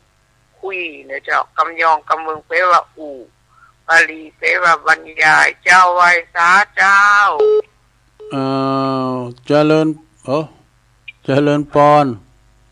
วัชการครับหลวงพ่อกฤษเนาะสัพเพพุทธาภรปัตตาปัจเจกานันชยังพลังคละหันทานันตเตเชลักขันพันธานิสัพพโสพลังอรหันเนอสาธุหลวงพ่อกฤษนะถามว่าว่าใจอันหลวงพ่อกฤษปังโมเจริญไหว้สาครับโอ้นี่กะถาวโรแท้ๆถาวโรแท้ๆรายงานลุงยองตนันนะคะเสโนวันนี้จะต้องไปร่วมบุญร่วมทานที่วัดประไผ่บ่อทองเนอะกันจนิตยรามวันนี้โอสถาบ้านปะแม่แดงที่9 ตำบลเดียวกันเนี่ยปะไข่สัก3 กิโลก็ถึงละลุงไผ่สนสว่างตุเจ้าเป่งจิเลนปะนะเป็นวัดปะแม่แดงหมู่ที่2 ตำบลปะป่องจะเป็นหลงไปทั้งปุ่นเปิ้นก็จะบอกว่าวัดลุงนิดอยู่ปุ้นหอมบุญปุ้นนี่นะขึ้นมาแถมน้อยเดี๋ยวนั้นน่ะเตียวบิณฑบาตจนถึงหน้าวัดปะไม้แดงหมู่2มันน่ะลงบิณฑบาตวันนี้ตุลุงบ่ได้ไปทางใดเนาะอันฝวัดนึกว่าจะมาว่าไผที่ท่านอาจารย์สมเพชรไผสนสว่างในวันที่หยังอ่ะไผสนสว่างแล้วล่ะครับแล้วเนาะเปิ้นตามประจำปีได้เปิ้นจะเตรียมงานไปหลวงว่ากับไปตามศาลาที่เพิ่นแล้วว่าได้ยินตุลุงแดงประกาศวัดพระธาตุปล่อยนกอ่ะวัดดอยเปิดนกวันเดียวกับถึงของสำนักหลวงของวัดใหม่นะ5 วัดโจนกันนะอาจารย์วันเดียวกันแต่คนละเวลานะกฐินการประจำปียกเจ้าฟ้าที่วัดอันดอยเปิดนกของท่านมหาธิติวูตเนี่ยคนจะยกเจ้าฟ้าโดยการประจำปีตอดกฐินโดยวันเดียวกันทั้งวัดไม่หอมบุญมีโจกเลยกันใครลุงมาอยู่ใกล้ๆกันไปนะตอนนั้นนะได้ลุงแปลกอยู่อย่างผมขอเวลานิดเดียวเนี่ยครับขึ้นขันตั้งซอขึ้นขันตั้งแหกไว้เจ้าตี้เขายังมาบนกับหัวหมูหัวไก่เล่าไข่ไก่กู้หัดละเขาแปลกกว่ากันนะเขายังบอกปีนี้ตานค่ะของเที่ยวของแห้งเลยนะบนนั่นอย่างก็จ้างมันเล่าไข่ไก่กู้เป็นที่ตั้งเนาะโอ้ยเนาะวันหน้าก็อู้กันเนาะครับผมขอกล่าวนมัสการไหว้ศาลนะครับดูมันเป็นเก้าเลยอ่ะอันไหนเนี่ยขันตังนะเจริญปอนไหว้ศาลเจ้าแม่พังอยู่เนอะแม่จากตั้งได้แม่สมฤทธิ์จังหวัดน่านเมืองนานได้เมืองนานน่ะโยมท่านนากรครับพวกปอนนั้นประเสริฐก็เนาะชัดเจนดีเนาะเจ้าชัดเจนดีเจ้ายินดีแม่สำลิดหลายๆเนอะเจ้าไหว้ศาลเจ้าน้องบันไกนะเจริญปอนว่าเจ้าตลุงแม่อุ้ยอินฟังแต่วันที่3มาแล้วเจ้าโอ้เสมิงเนาะเสมิงเจ้ายินดีแม่เด้อสาธุทำสายเจริญปอนก็สาธุอันนี้มึงฟังเนาะมันจะฟังชัดเจนเดี๋ยวเนาะตลุงจะไปโรงพยาบาลวันที่27เดี๋ยวแต่อันจะไปวันที่17 14ยินดีเนอะ14นะต้องไปหุงยาอันมานั้น หมอนัดปุ่นต่อไปก็ตะเอียกจบกันเวลาหมดพอดีเด้อสถาเอาไว้เดินหน้าปากันใหม่เนาะอยู่ดีมีสุขอายุมันขวัญยืนมีโจกมีใจเหมือนกันจุคนจุตานเด้อต่อไปก็ฟังรายการเสียงธรรมจากวัดจันทร์เพลงเป็นมนต์เนอะเจริญพรเด้ออายุวันโนสุขังปะลาง